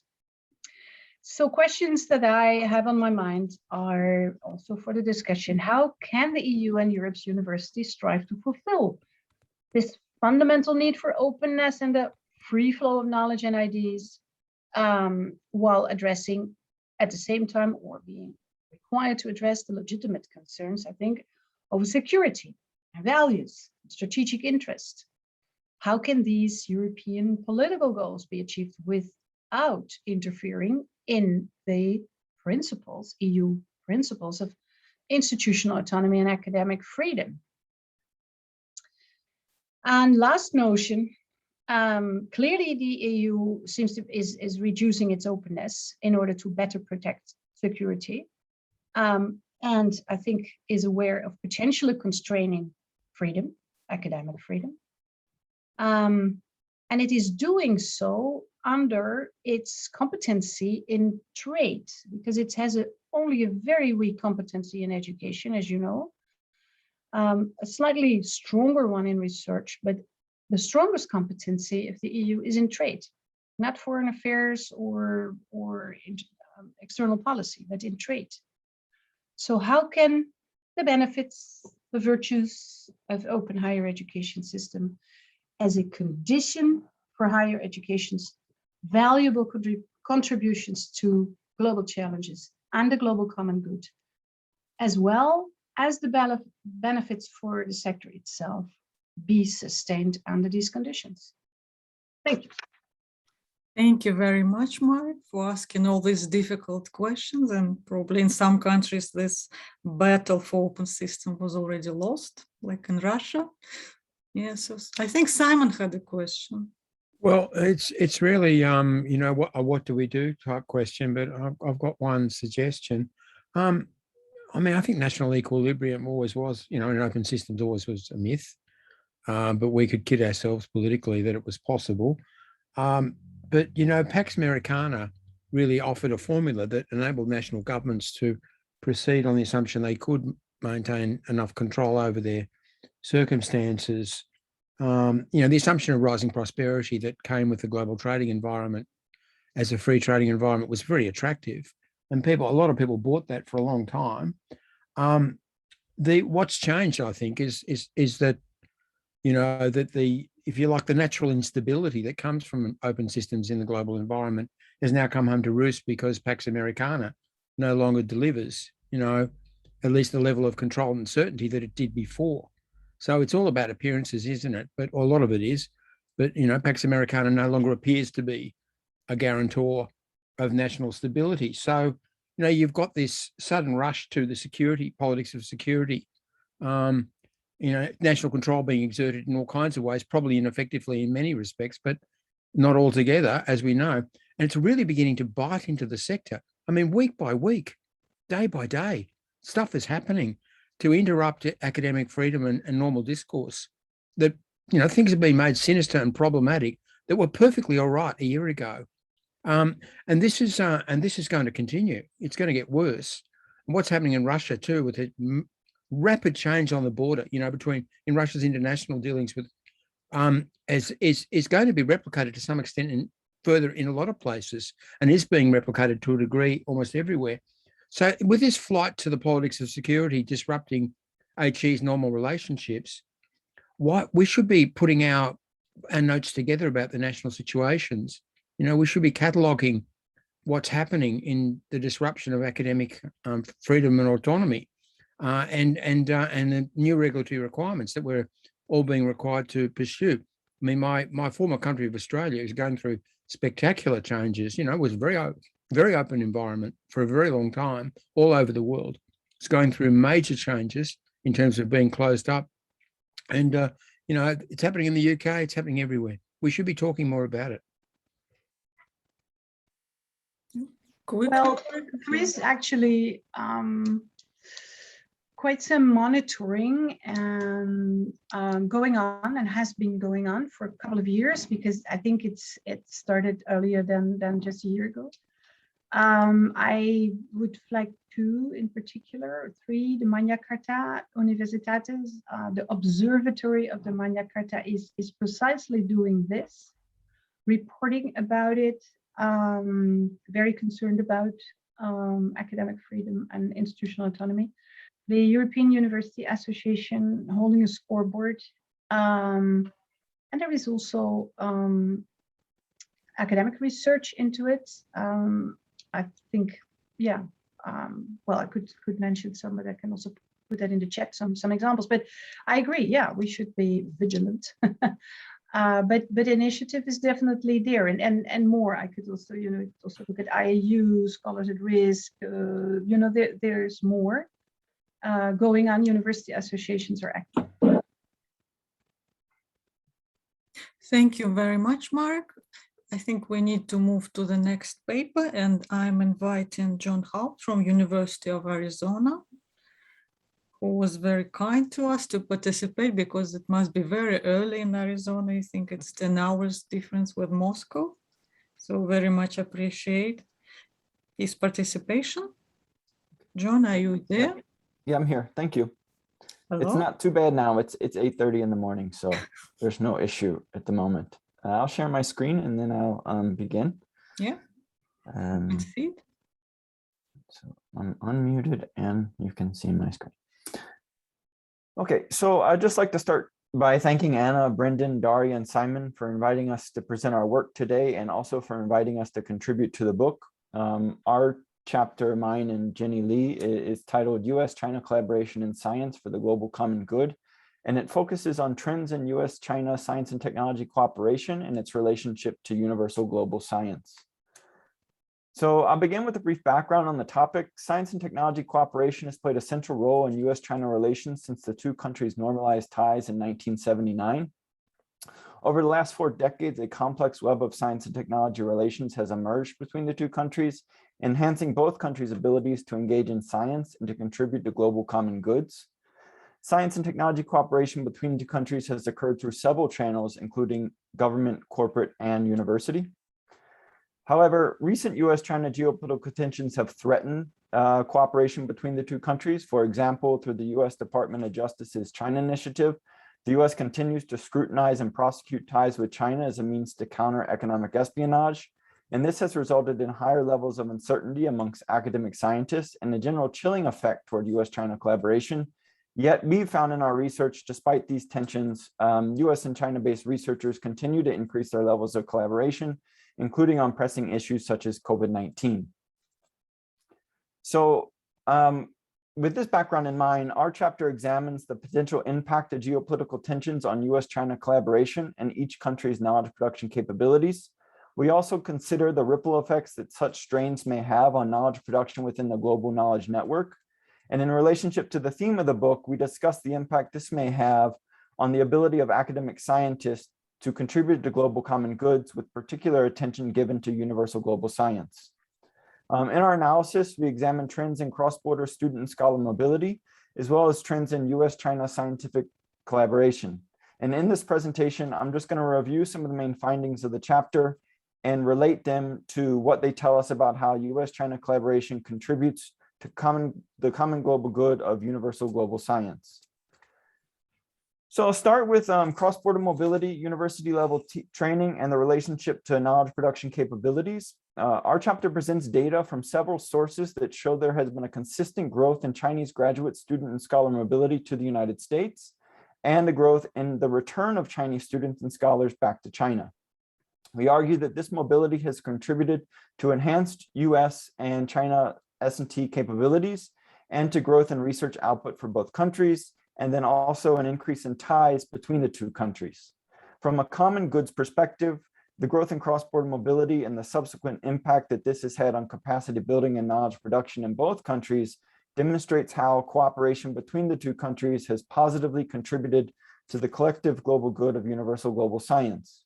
While cross-border mobility is considered an individual good in and of itself, we argue that the promotion of it, scientific training, and enhanced knowledge production capabilities have supported US and Chinese scientists in the production and dissemination of knowledge. Thus, the countries are better positioned to contribute to universal global science through enhanced capabilities, as well as through linking the two science systems, allowing for the greater pooling of knowledge, expertise, and resources to be utilized in the knowledge production process. After discussing mobility trends, we discussed trends in scientific research collaboration between the two countries. We analyzed trends in both bilateral and multilateral US-China co-publications using original US-China data from 2001 to 2020 gathered from Scopus. Coinciding with other research findings, our findings show that over the 20-year period, US-China co-publication data steadily increased. We can see from the figure here, from 2001 to 2005, US and China affiliated authors collaborated on about 20,000 articles compared to 200,000 articles from a 2016 to 2020 period. Furthermore, the data showed that growth has occurred through increases in both bilateral and multilateral collaborations. However, the majority of the growth did occur within bilateral collaborations. We also found that growth in collaboration between the two countries far exceeds growth between the US and its other top collaborators and between China and its other top collaborators. Thus, the volume of output through collaboration is unique to collaboration between these two countries. With these findings in mind, in our chapter, we argue that growth of US-China co-publications provides another example of the extent to which their cooperation contributes to universal global science.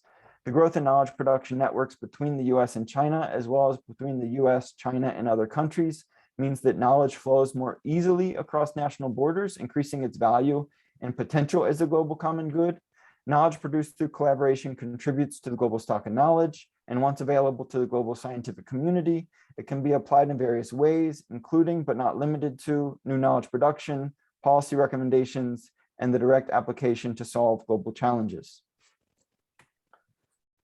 So after discussing the trends in growth, we then discuss how this exceptional growth in US-China co-publications has coincided with the emergence of the global network of science, and what this means for the potential of US-China collaboration to contribute to global common goods. Through analyzing multilateral collaboration specifically, we showed that the emergence of the global knowledge network and its network structure can also be seen in changes in the network structure of US-China multilateral collaborations over the last 2 decades. Over time, in the US-China multilateral network, there was more connections between countries, and in general, more researchers from different countries collaborated on articles. This increase in connectivity implies that knowledge has been moving more freely through the network from one country to another. Thus, the extent of knowledge dissemination and the potential for knowledge to serve as a global common good have been enlarging. Moreover, there has been an increase in ties between countries, combined with less clustering around central nodes in the network, which indicates the network has been more open and power within the network is more evenly distributed. This further supports collaboration and knowledge dissemination. For these reasons and others, we argue that US-China multilateral co-publications have greater potential today to contribute to global common goods than in the past due to the inclusive and interconnectedness of the network and its increased potential to produce and disseminate knowledge. So finally, after presenting these data, we end our chapter with a discussion of the implications of the trends for understanding how geopolitical tensions between the two countries may impact future US-China cooperation and what this may mean for each country's knowledge production capabilities and global science more broadly. We argue that policies that reduce opportunities for cross-border mobility and network formation may impede both countries' science and technology capabilities and their abilities to contribute to global science. This ultimately means a reduction in the global stock of knowledge, as well as reduction in cross-border ties that contribute to knowledge dissemination. We also argue that collaboration involving US and Chinese scientists has increasingly occurred as part of a complex global network of science, meaning that scientists from other countries are increasingly engaged in collaborations that involve US and Chinese scientists. Restrictions on collaboration between US and Chinese scientists may in fact interfere with the ability of international teams of scientists to gather and share information that is needed to produce knowledge and to solve global problems. This could diminish the global scientific community's ability to address many of the global challenges that face humanity today that require multilateral global responses such as climate change, food security, and the spread of infectious diseases. And then lastly, we state that the trends in multilateral co-publication data also raise some doubts about the extent of the negative impact that geopolitical tensions may have due to the evolving relationship between the nation state and science. The US-China multilateral co-publication network exhibited the structural features of the global science network, which has been characterized as self-organizing and operating outside the needs of national science systems. The ever-expanding global network has allowed scientific exchange to possibly transcend national agendas, indicating that a more independent, resilient global science system exists today. This is not to say that nation states are still not important. They continue to play a vital role in funding scientific research and supporting the institutions and conditions that make international scholarship possible. However, their role is being challenged, and scientists may have more agency to seek international collaborators to engage in scientific knowledge production. For US-China cooperation, as well as universal global science, This should be seen as a positive. A more independent global science system likely means that collaboration will be more resilient to disruptions caused by geopolitical tensions or isolationist national policies. And we end by stating that a more resilient and inclusive system will be necessary to solve the most pressing global challenges now and in the future. And so I thank you for listening, and we are happy to answer any questions you may have now. Thank you very much, John, and especially thank you for being really on time. I'm very grateful for that. This is the topic which I think affects everyone in every country, US-China cooperation, and Simon has 2 questions or 3. Well, not just one, really. I mean, this is such a big issue. You know, you two chose to work on such an important problem. You know, as it's turned out, your data are really so valuable and well cited as a result. Now, what are we to make of this? We have autonomous science. We have a global science system of a kind, but it's very implicated also nationally. So we have scientists who work in both ways. You know, they work epistemically in their collegial communities. They're also embedded in national systems and of grants especially, but also with their professional communities and their local institutions. They identify nationally as well. So scientists are not about to become pariahs nationally and locally, are they? On the other hand, their discipline loyalties are really primary in terms of what they do and what they think about. Now, China and the US science has built this tremendous collaboration at the same time as the geopolitical relationship between the countries has been deteriorating and the trade relationship has started to falter. Now, can the scientists, who I think mostly would want to maintain their collaboration, which they see as beneficial, you know, epistemically, and they probably come to enjoy, you know, as scientists do, you know, can they retain their autonomy and maintain their relationships, given that there'll be pressure on granting authorities not to support, you know, at both ends, I suspect, not just in the US, but also in China as time goes on, there'll be pressure, you know, to not trust the other and to not support, you know, joint arrangements. Can they maintain autonomy within the shelter of global science?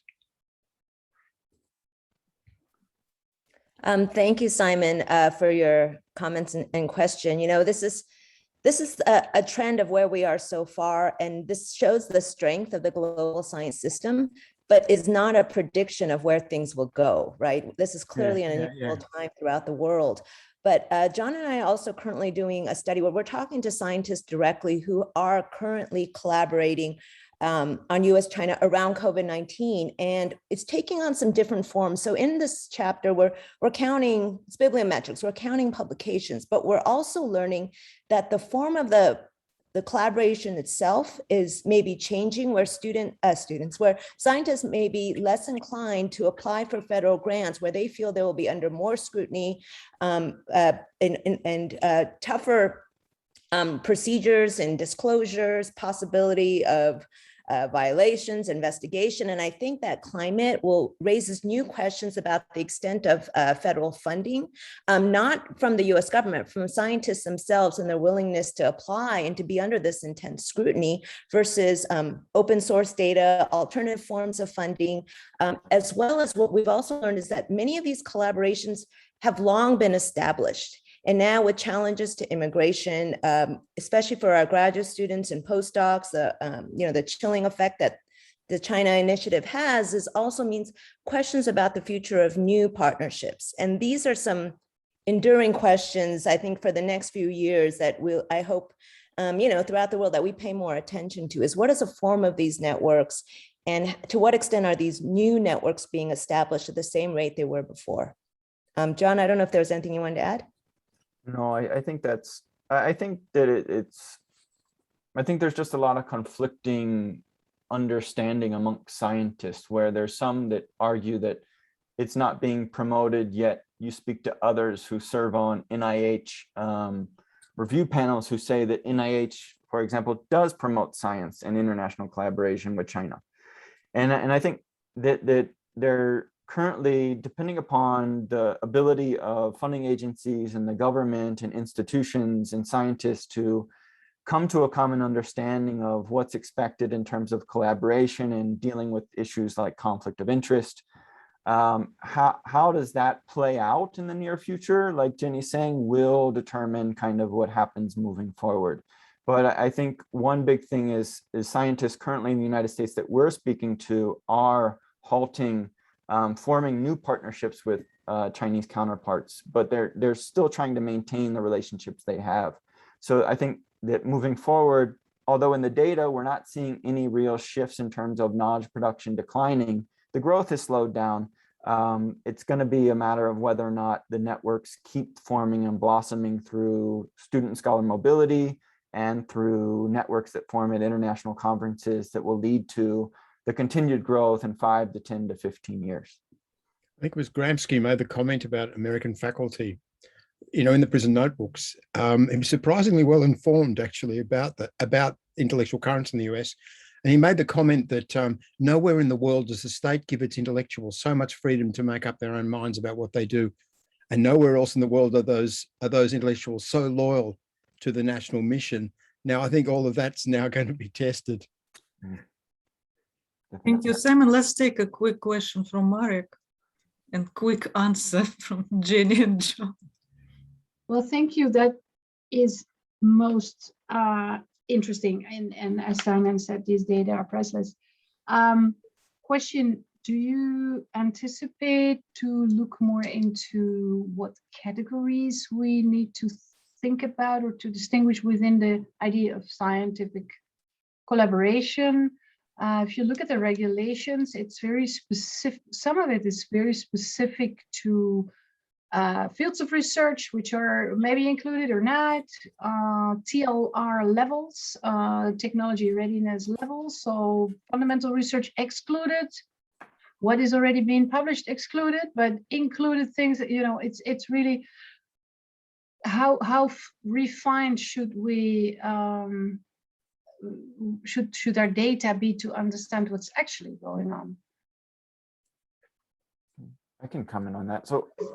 So there are particular fields like artificial intelligence and robotics and other types of whatever we have as a national security areas. I have attempted, because we use a lot of Scopus data, I've attempted to try to look at the data in Scopus to see if we've seen any trends in those fields, but there just nothing is coming up within the published data. And I think we don't see it, or I haven't seen it yet. I think that you'd have to speak with more scientists that are within those fields like artificial intelligence to understand how it's impacting it, really from a real conversation with the scientist, more than the way we're approaching it, which is things that are already published. What do we see? I think it's very difficult for us to, first of all, narrow down what is artificial intelligence research within bibliometric data, because bibliometric does a decent job, but it doesn't really do a great job of identifying what topics research is actually associated with. So I think go ahead. Well, thank you. Yeah, we don't know what we don't see. Yeah. And so thank you for that suggestion. And we have a seminar on that on the 4th of November. I'll forward the invitation to all of you, where we do have people from CW2S in Leiden and people from AI research. And we should definitely discuss this with them in more detail so that we can tailor our search. Yeah, thank you. Thank you very much, Jenny and John, for your presentation. And I'm inviting the presenters of the last paper, Alexei Yegorov and Sergei Malinovsky, who also have a very innovative topic, higher education and elite formation. Hi, everyone. I will try to share my screen. So I hope you can see my slides. Our chapter is devoted to the role of higher education in political elite formation in Russian regions. And I would like to start with saying several words about what is already known about the role of higher education in elite formation, and discuss some issues which are less studied and which we are going to address in this chapter. So first of all, we know from the existing literature that in most countries, national elite is represented by people with higher education or with PhD degree. And this tendency is usually explained by the professionalization of political sphere. So it becomes more and more complex, and it requires more and more skills and competences from the people who are involved in this sphere. And there are a lot of examples of cases of particular universities in different countries which play a major role in the formation of national elite. And you can see some of these examples here on the slide. However, we have identified several gaps in the existing literature. So first of all, most existing studies are focused on the national level elite, and the regional level elite is much less researched. Secondly, in most studies, authors just descriptively analyze the educational background of political elite members. However, it would be interesting to relate somehow the changes in political elite with the transformations and processes that are occurring in national higher education systems. And the last point mentioned here is that there is very little representative information on the background of regional political elite in Russia. And based on these gaps in the literature, we have formulated 3 research questions that we are going to address in this chapter. So firstly, we are going to analyze descriptively the educational background of Russian regional political elite members. Secondly, we would like to find out whether higher education can be considered as a prerequisite for entering elite position. And finally, the third research question here is related to the relating the post-Soviet transformation of higher education system to the formation of regional political elites. And before switching to our data and results, just a couple of words about the Russian context. Firstly, we can say that Russian regions are very different both in economic and political respect.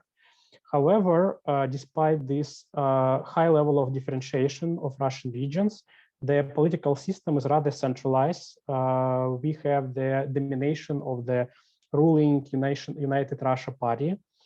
Also, we know from the literature that the level of elite turnover in Russia was not increased significantly during the post-Soviet transition. And actually, nowadays, we can define 2 dominant categories of regional elite members.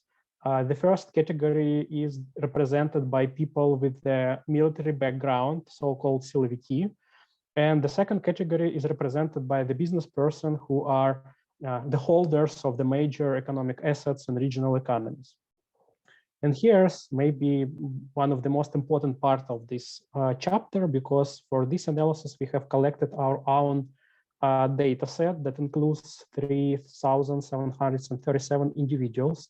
Actually, this is a full sample that includes all members of Russian regional parliaments. The data was collected in 2017 and represents the situation as for September the 1st, 2017. The main source for this data collection was the official biographies of political elite members, which are usually published on the websites of regional parliaments. And for each individual, we have collected 194 different characteristics. So of course, we have a lot of missing values, but we try to collect all these indicators for each individual in our sample. And now I'm proceeding to the results. Here you can see just some very basic information about Russian regional elite members. So the average age is about 52 years. The average tenure is 6.3 years. The share of females in regional political elite is not so large. However, it is increasing with the age cohort. And also we observed that approximately half of the elite members gained their elite position outside their hometown. On this slide, you can see the distribution of regional elite members by the field of by educational attainments. I'm sorry. We can see that absolute majority of regional elite members have at least one higher education.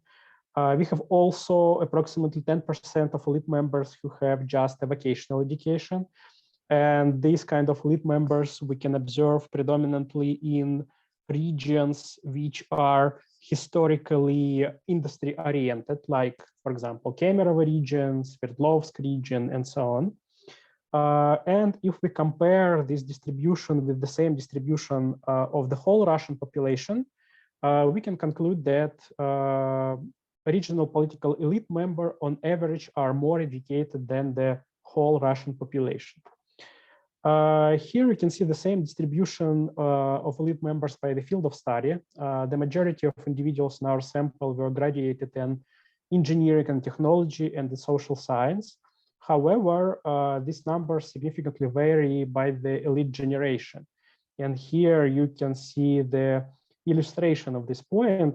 Here you can see the same distribution by the fields of study, but this distribution is presented for different age cohorts. So here on the x-axis, you can see that the period when the individual was born.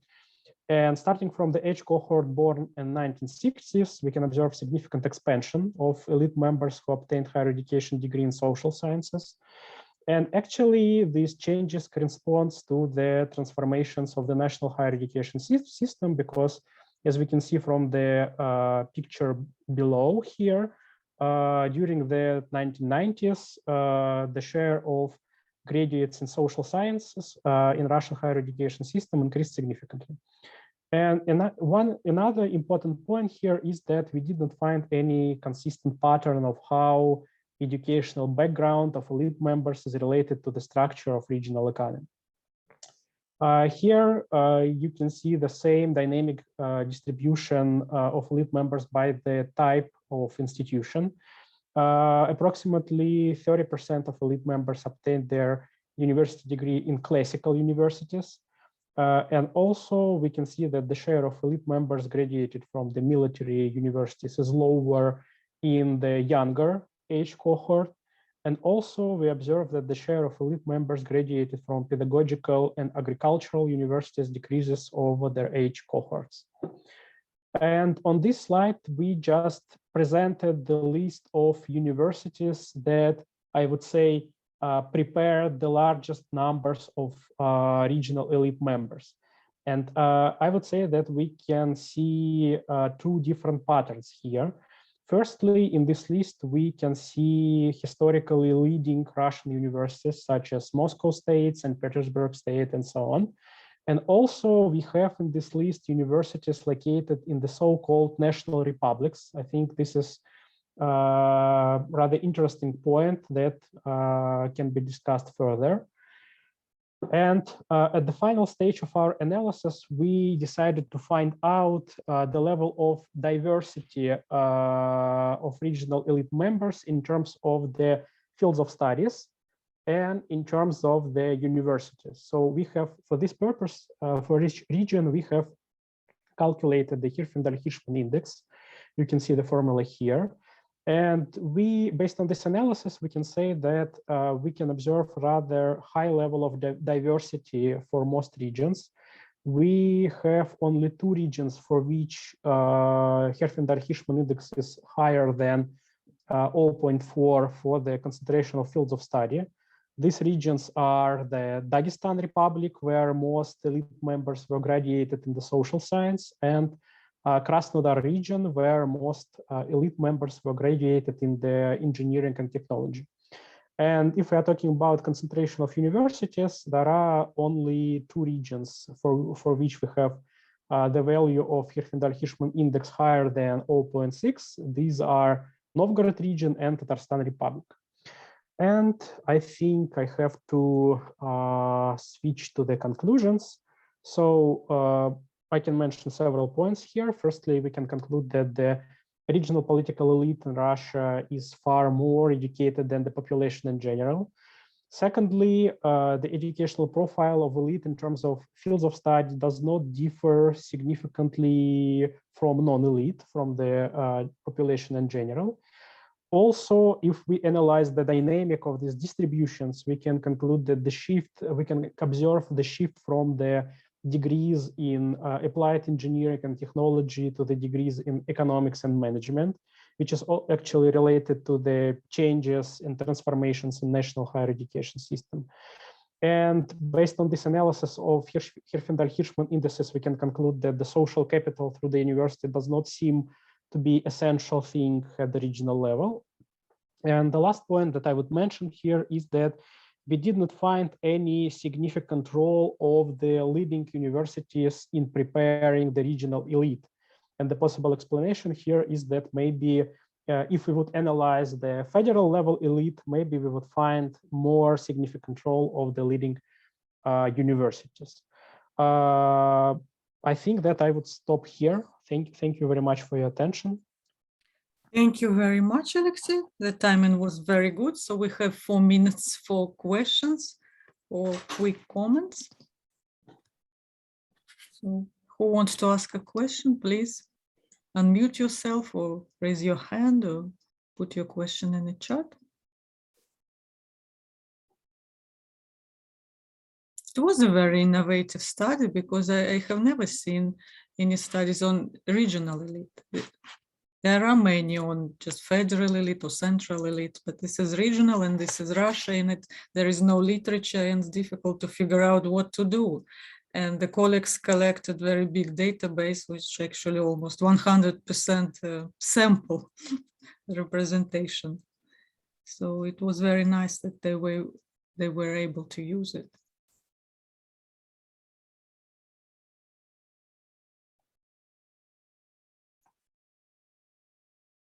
No questions.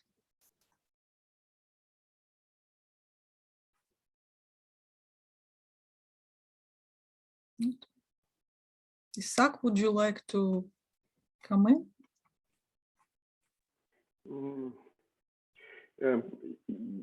Yes, thanks. I think it's when I looked at the title, I thought that it's too narrow for our project. But after I've listened the presentation, I think that maybe it would be good if the colleagues would expand the theoretical part of the chapter and talk more about social capital formation as part of the higher education contribution. In fact, I think that it's quite contradictory mission of the higher education, to build social capital, to build network. Often these networks becoming networks of power and even corruption. But anyway, that's an objective fact and it should be studied. So thank you thanks for the study. And again, it would be very helpful to put it in the broader theoretical framework. Thanks. Mark, please. Oh, Alexei should respond something. I'm sorry. Yes, I agree. So we have some discussion of these issues in terms of different theories and in terms of social reproduction theory. So I just didn't mention it in my presentation, but thanks for this comment. And Glenn suggests social or cultural capital. Mm. Mark, please. Yeah, well, and economic capital in the end, I guess. Yeah, I think Isak's comment is very helpful suggestion. No, I was thinking of what defines the regional aspect of it in the case of Russia. I mean, is that because it's such a big country, or what would explain? Because this is what we often see in systems at national level. I was thinking of the typical grandes écoles in France, l'École nationale d'administration, etc., that produced basically all the politicians. We have similar patterns in the UK. So what makes it that it would be regional? Yeah, this is a very good point, and I think that partially it is explained by the fact that Russia is a big country, and as I've mentioned in the presentation, that the regions are very different. And despite this high level of political centralization that we have in Russia, there could be some variations in different principles of how regional elite is co-opted and how it is formed. And actually, the number of study, as I've also mentioned, that focus on the regional level elite is not so large. And this actually explains why in this chapter we decided to concentrate on the regional level. And also, I would add, I think I didn't mention it in my presentation. In this chapter, in our sample, we have included only individuals, only elite members that represent the legislative elite. So this is only the members of regional parliaments, because initially our sample included all elite members, including regional government, including executive elite, but then it was found out that even on the regional level, there are different groups of elites, and the principles of the formation of these elites groups are very different. And that's why we decided to narrow a little bit our focus in this chapter. Very quickly, Simon. I think you could make an argument that one of the contributions of higher education in most countries is to facilitate agential mobility, geographic mobility, social mobility, international mobility, and so on. Now, one of the issues that arises with the regional elite study is what's the diversity between regions is one, and the other one is what's the distinction or diversity between regional elites and national elite.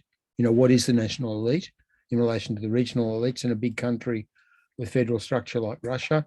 And in particular, what about mobility from regional elites into the national elite? And does higher education play a role in that?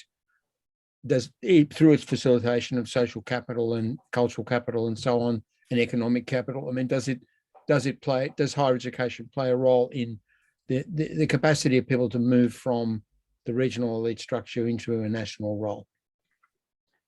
Yes, thank you very much. So first of all, about the transition from the regional elite to the national elite, I think this is very interesting question, but I think that based on our data, we cannot make some argument here and answer this question. But as what we can see from our data is that the interregional mobility of elite members is very high, and we actually tried also to define several groups of regions, and there is a group of regions that include I would say 20 or 25 regions where most elite members was born in other places, in other regions, and were graduated from the universities located in their other regions.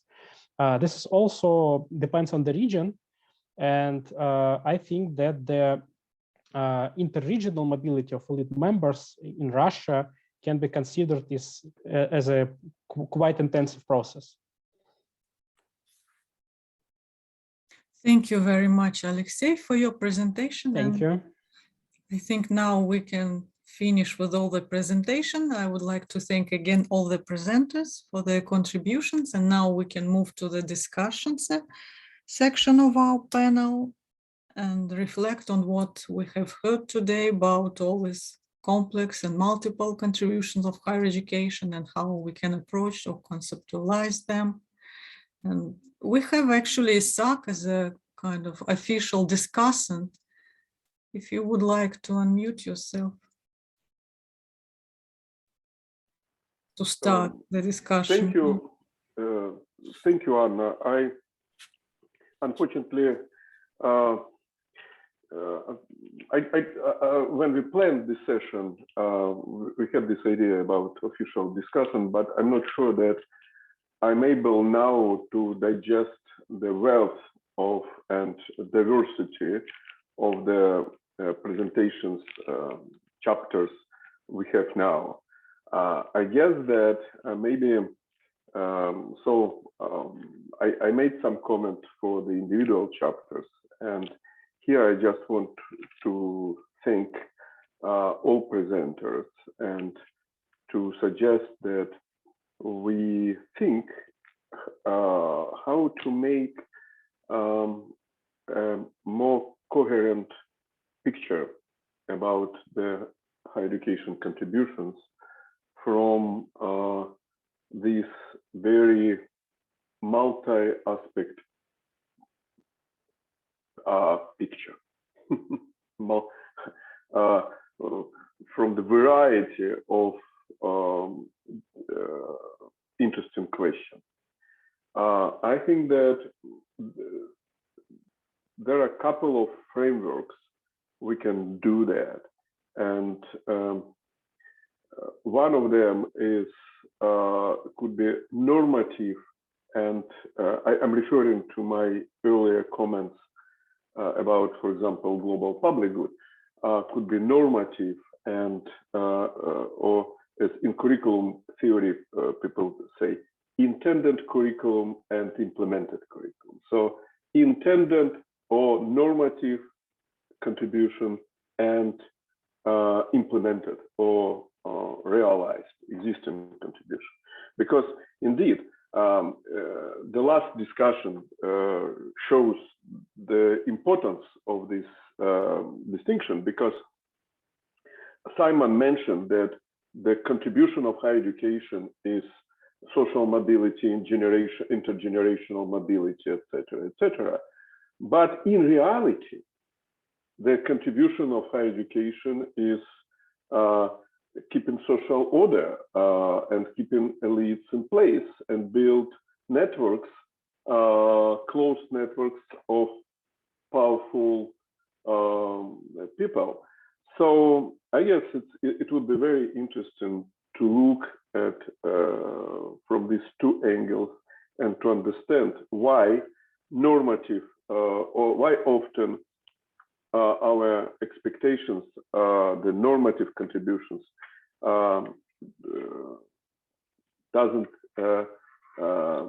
normative contribution doesn't exist in reality, and we deal with something else. That's probably the only thing I want to say at that moment. I guess again that I'm very happy with the progress, or overall progress, and I think that this is the time to think about bigger picture. Thank you. Thank you very much, Isaac. I think it was a very important comment about intended or unintended or normative or actual. So, who else would like to share their thoughts or reflections? Just unmute yourself or raise your hand or put your question in the chat or your comment, or let me know you want to say, or just say anything. Well, just a quick question to Isaac. I think I heard you referring to curriculum theory. Is that correct? But I couldn't. Yes, yes. Oh, intended and implemented and achieved curriculum. That makes sense to me. I'm an educationalist, but where and how do you plot the normative and the elite formation? How do you make the link between social theory and curriculum theory here? No, it's just a simple analogy, because I had a conversation today with my curriculum colleagues, and we discussed intended curriculum and implemented curriculum. So I see the analogy. We talk about, so intended curriculum is a normative curriculum, what we should teach.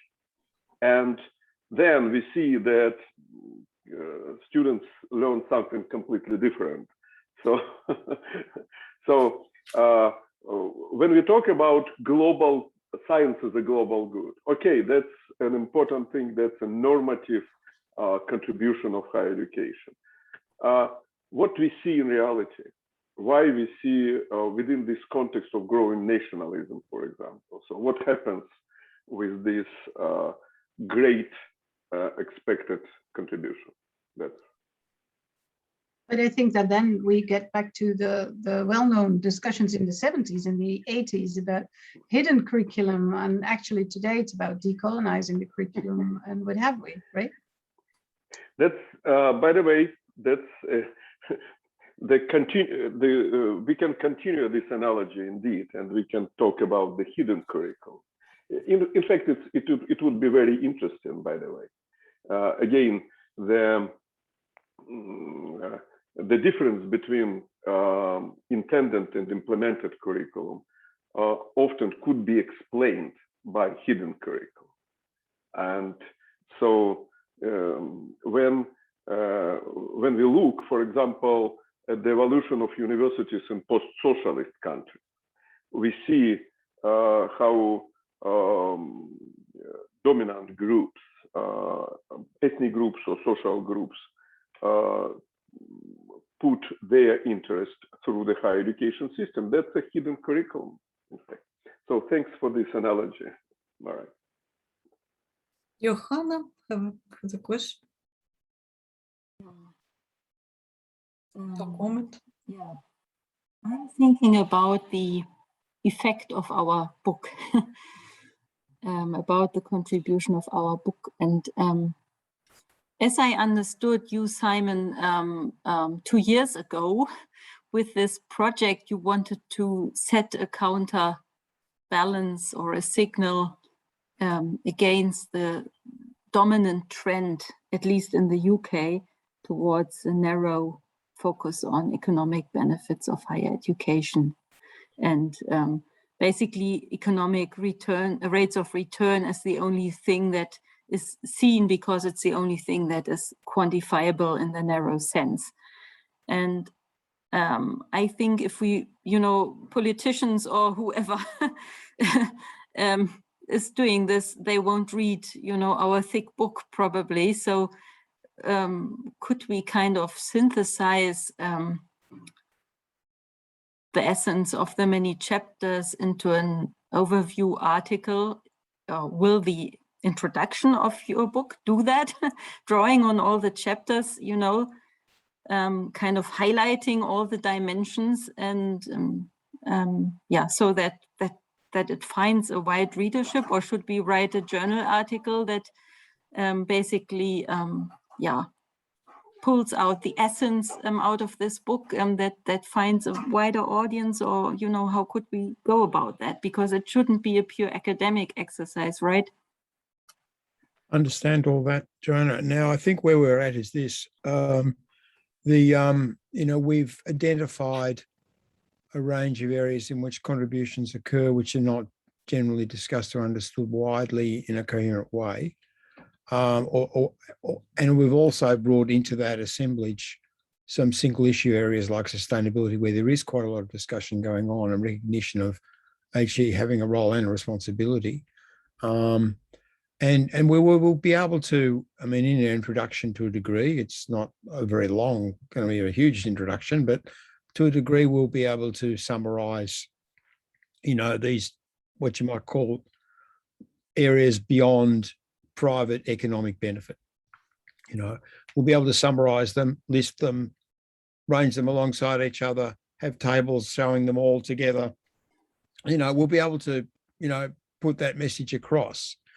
I think it's a good idea to try to produce a journal article. I think we're going to have enough material to do that. Where we face a challenge is in really taking it to a higher level in terms of knowledge-based impact.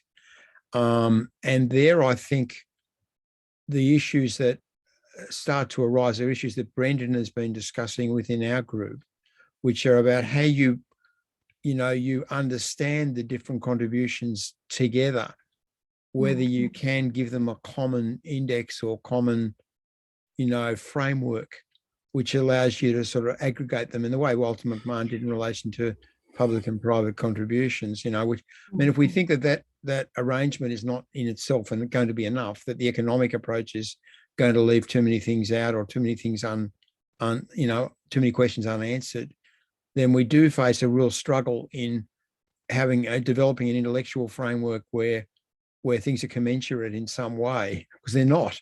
They're, apart from the normative factor, they're the conditionalities vary from sector to sector and from contribution to contribution, so that the relationship between knowledge, student formation, and the formation of social relationships in one area is very different to in another, and so on. I don't think we're going to be able to comprehend, given the complexity and the sort of connectedness of higher education, we're not going to be able to comprehend it in a single framework that we can hold up against, you know, the existing framework and say this is better as a unitary understanding. That's, you know, I sort of hoped when I began on this stuff a long time ago that that was possible. And I think Brendan's probably put the nail on the coffin for me and convincing me it's probably not possible. But I'd be interested to hear what he says about the problem. I'll just quickly say that I'm not sure how much I'll add other than one of, you know, from the beginning of this project to this point, one thing that I think I've learned is just how complicated this problem is of contributions. And it is, you know, we did this, several people will know that this is in some ways related to the high participation systems book that came out a few years ago. And that was a big and a hard problem, but it turned out to be a more manageable problem actually than this problem, because even defining a contribution is really difficult. And I think that the diversity of what can be considered a contribution, the diversity of epistemic approaches that can be taken to both conceptualizing this and then trying to understand whether or not they're generated, and the question of disentangling higher education from the societies in which it's embedded is really such a complicated question. And that's why, in part, the economic work is prominent, yes, in the US and the UK, but also in the international organization literature and a lot of the development economics literature on higher education, because it can rely on the assumption of independence. And it can say, we can isolate the effects of higher education as something that is independent, bounded, separated from the society in which it's embedded. And then, you know, based on that assumption, we can devise heuristics, whether they be arithmetic, statistical, or theoretical, that allow us to sort of predict the outcomes. And this works reasonably well for, and estimate them, right? This works reasonably well for rate of return, for income, rate of return socially and individually, for income premiums, and for things like, even for things like public health outcomes, civic behaviors, criminality, right? When you abandon the assumption, which I think a lot of the authors have, you think of Merrick's work and Glenn's paper as two examples that spring to mind. But when you sort of abandon, at least explicitly or tacitly, the assumption of independence, of boundedness, that you can pull higher education out as a discrete object, which we have done in this book to some extent, then this makes the whole empirical and conceptual problem so much harder to think about what a contribution is, what it can be, and where the contribution that higher education makes begins and ends, and how it's separate from other social sectors. So maybe sound like I'm kind of making an excuse for us, and maybe I am, but I do think that this has been a really difficult problem for that reason.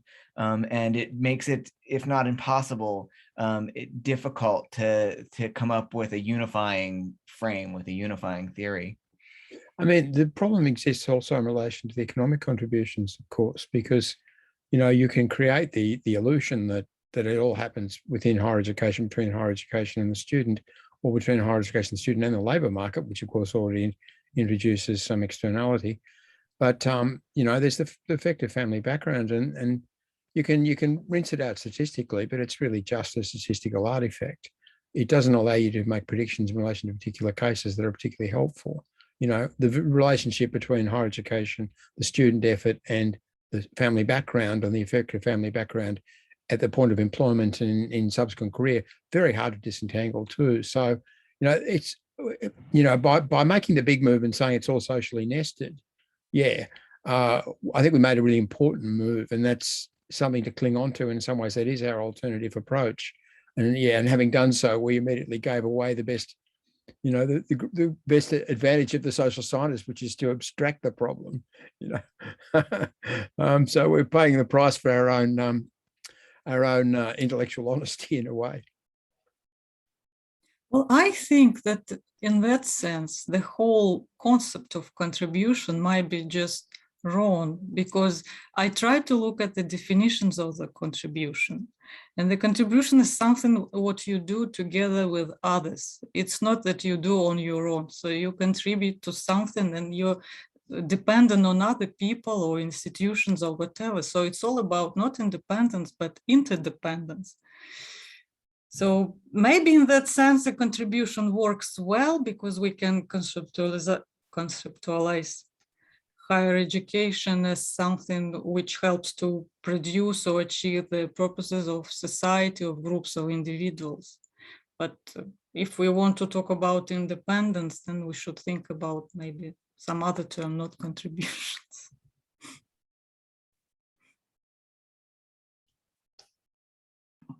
Would be effect then probably. Yes, cause and effect. May I? Mm-hmm. Yeah. I find Anna's comment extremely helpful, by the way. I think that we can make positive kind of interpretation of contribution, how in fact, it was an initial question, how higher education contributes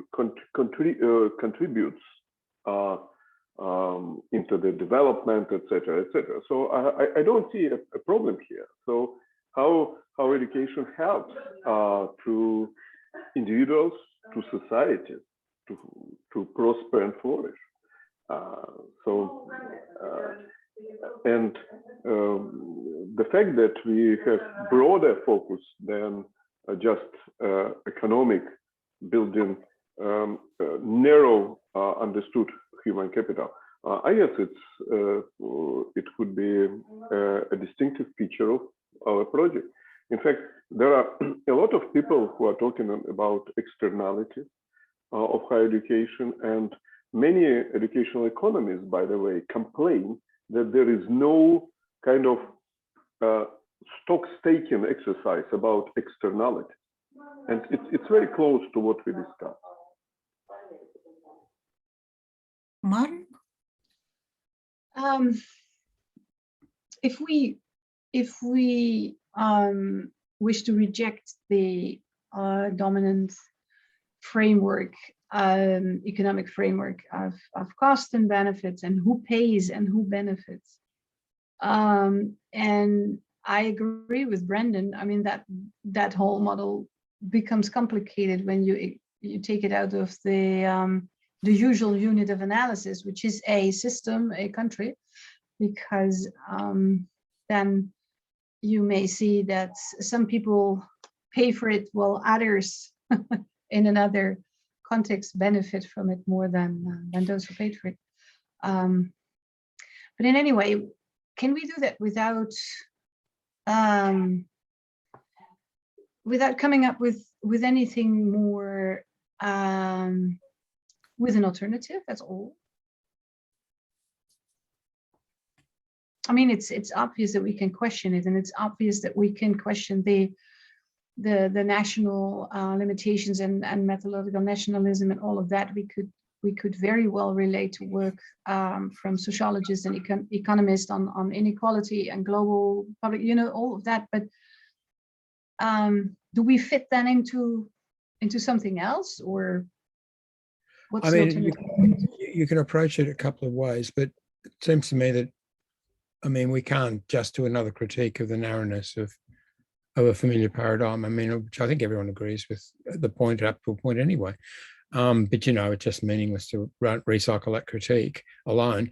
But I mean, we've got the option of of putting forward the richness, the range under the different category headings that we've already developed, and then trying to do that in a sort of ordered way so that while we don't try and create equivalence, commensurateness between the the different categories of contribution, we at least arrange them together. It up to a point that as a useful thing to communicate. I don't think it's an analytical framework, you know, as such that you can use.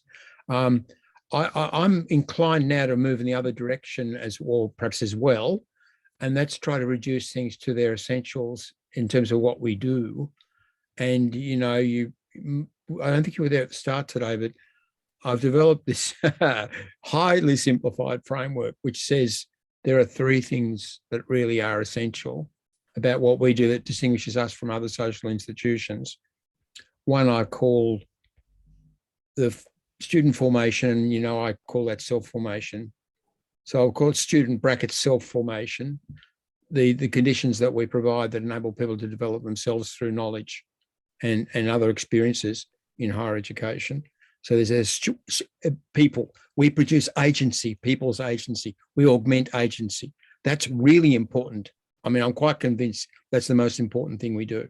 The second, and we've all benefited from that in our own lives, you know, enormously. I think we understand this. And we can also convey that too. And it's a much richer idea than saying we produce people who can earn so-and-so in the labour market tomorrow. But, you know, we produce people, or we produce people's capability or capacity or agency. The second thing we do is knowledge. We produce knowledge. We do that more than any other part of society. Others do it too, but we do it in a systematic way. We codify it as well. We circulate it. We order it. So there's people and knowledge and their distinguishable functions. And the third thing, of course, I'd call social formation, which is everything else, you know, from cities to international understanding to whatever. But I think you could include everything under those three headings of student formation, knowledge formation, and social formation, which includes most of the chapters of our book. And I think that you then build from that into explaining what you mean. But I think that we shouldn't lose sight of the important role we play in relation to students and people as people, and the way we develop and change their lives. I mean, it seems to me, you know, if you took that function out, you wouldn't have universities at all. You know, that's, and you know, we've given away too easily, I think, on the notion of you know, judging students in terms of employability, and the students as consumer notion in the UK is getting quite a good deal of airplay now, and a lot of, it's just well entrenched. It's beginning to influence student culture a lot.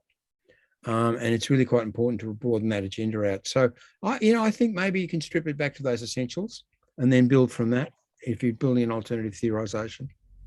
Simon, can you expand on social formation? Of course, that's a hard one. What you mean by that? What's interesting, you see, I think what that three-way problematic, it allows you to say, okay, there's an issue about the relationship between student formation and social formation. How does that work? You know, how does the formation of students and self-formation of students, how does that work its way into society? How does that, you know, and that raises the question of values, you know, and ethical conduct and all those sorts of things, as well as intellectual formation and formation in social relationships and civic aspect and so on. So it problematizes that. And you problematize student, you know, the social formation in terms of the knowledge aspect. You know, you look at the way in which the knowledge that we develop and circulate finds its way into the social realm. And it does in almost all of the areas where we're talking about. But I think that, you know, if you look at the essential functions, you know, there's an enormous range of things we call service in some countries, or third mission, or, you know, and all these Walter McMahon type effects like civics and health and et cetera, et cetera. You know, you look at all those things, but they all boil down in the end to, you know, the student formation and the knowledge related aspects, and or mostly do. And so you need to look at how the three areas fit together. I mean, that's as far as I've got in trying to rethink it from the bottom up. One question perhaps, well, how do we avoid to be seen as self-promotional, or, you know, that? We can't. We have to be, I think. I mean, there's nothing wrong with that. I mean, you know, every important social function has to be its own best advocate, and I think that's normal behaviour. You know, but if it's when it's vapid and sort of, you know, and trivial, and, you know, when the claims are just empty, and that's when it doesn't work. But if it's about what we do for people, I think we've got a good case.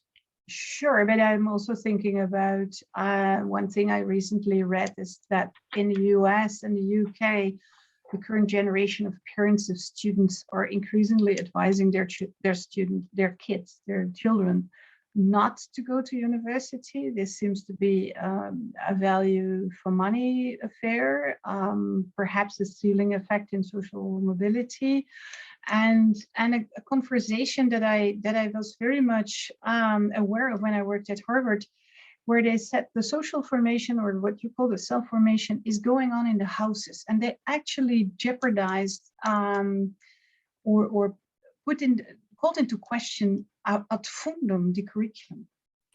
And I said, why you're here? Why are we here? Why are we being paid to teach it all? But seriously, and I know that's an elite institution, but that was a conversation that made me think a lot. Where is this formation actually happening? Yep. Well, I think the knowledge-related functions are in the end all that you've got to fall back on. I mean, it seems to me that's substantial. I mean, the home doesn't do that in the same way, or at least it shouldn't. If the university is doing its job, the university should be a good deal ahead of everyone else on that. I mean, yeah, sure. I mean, and there are people who don't need to go to university because they have such cultural richness available to them, and the habit of systematic learning has been learned anyway, you know.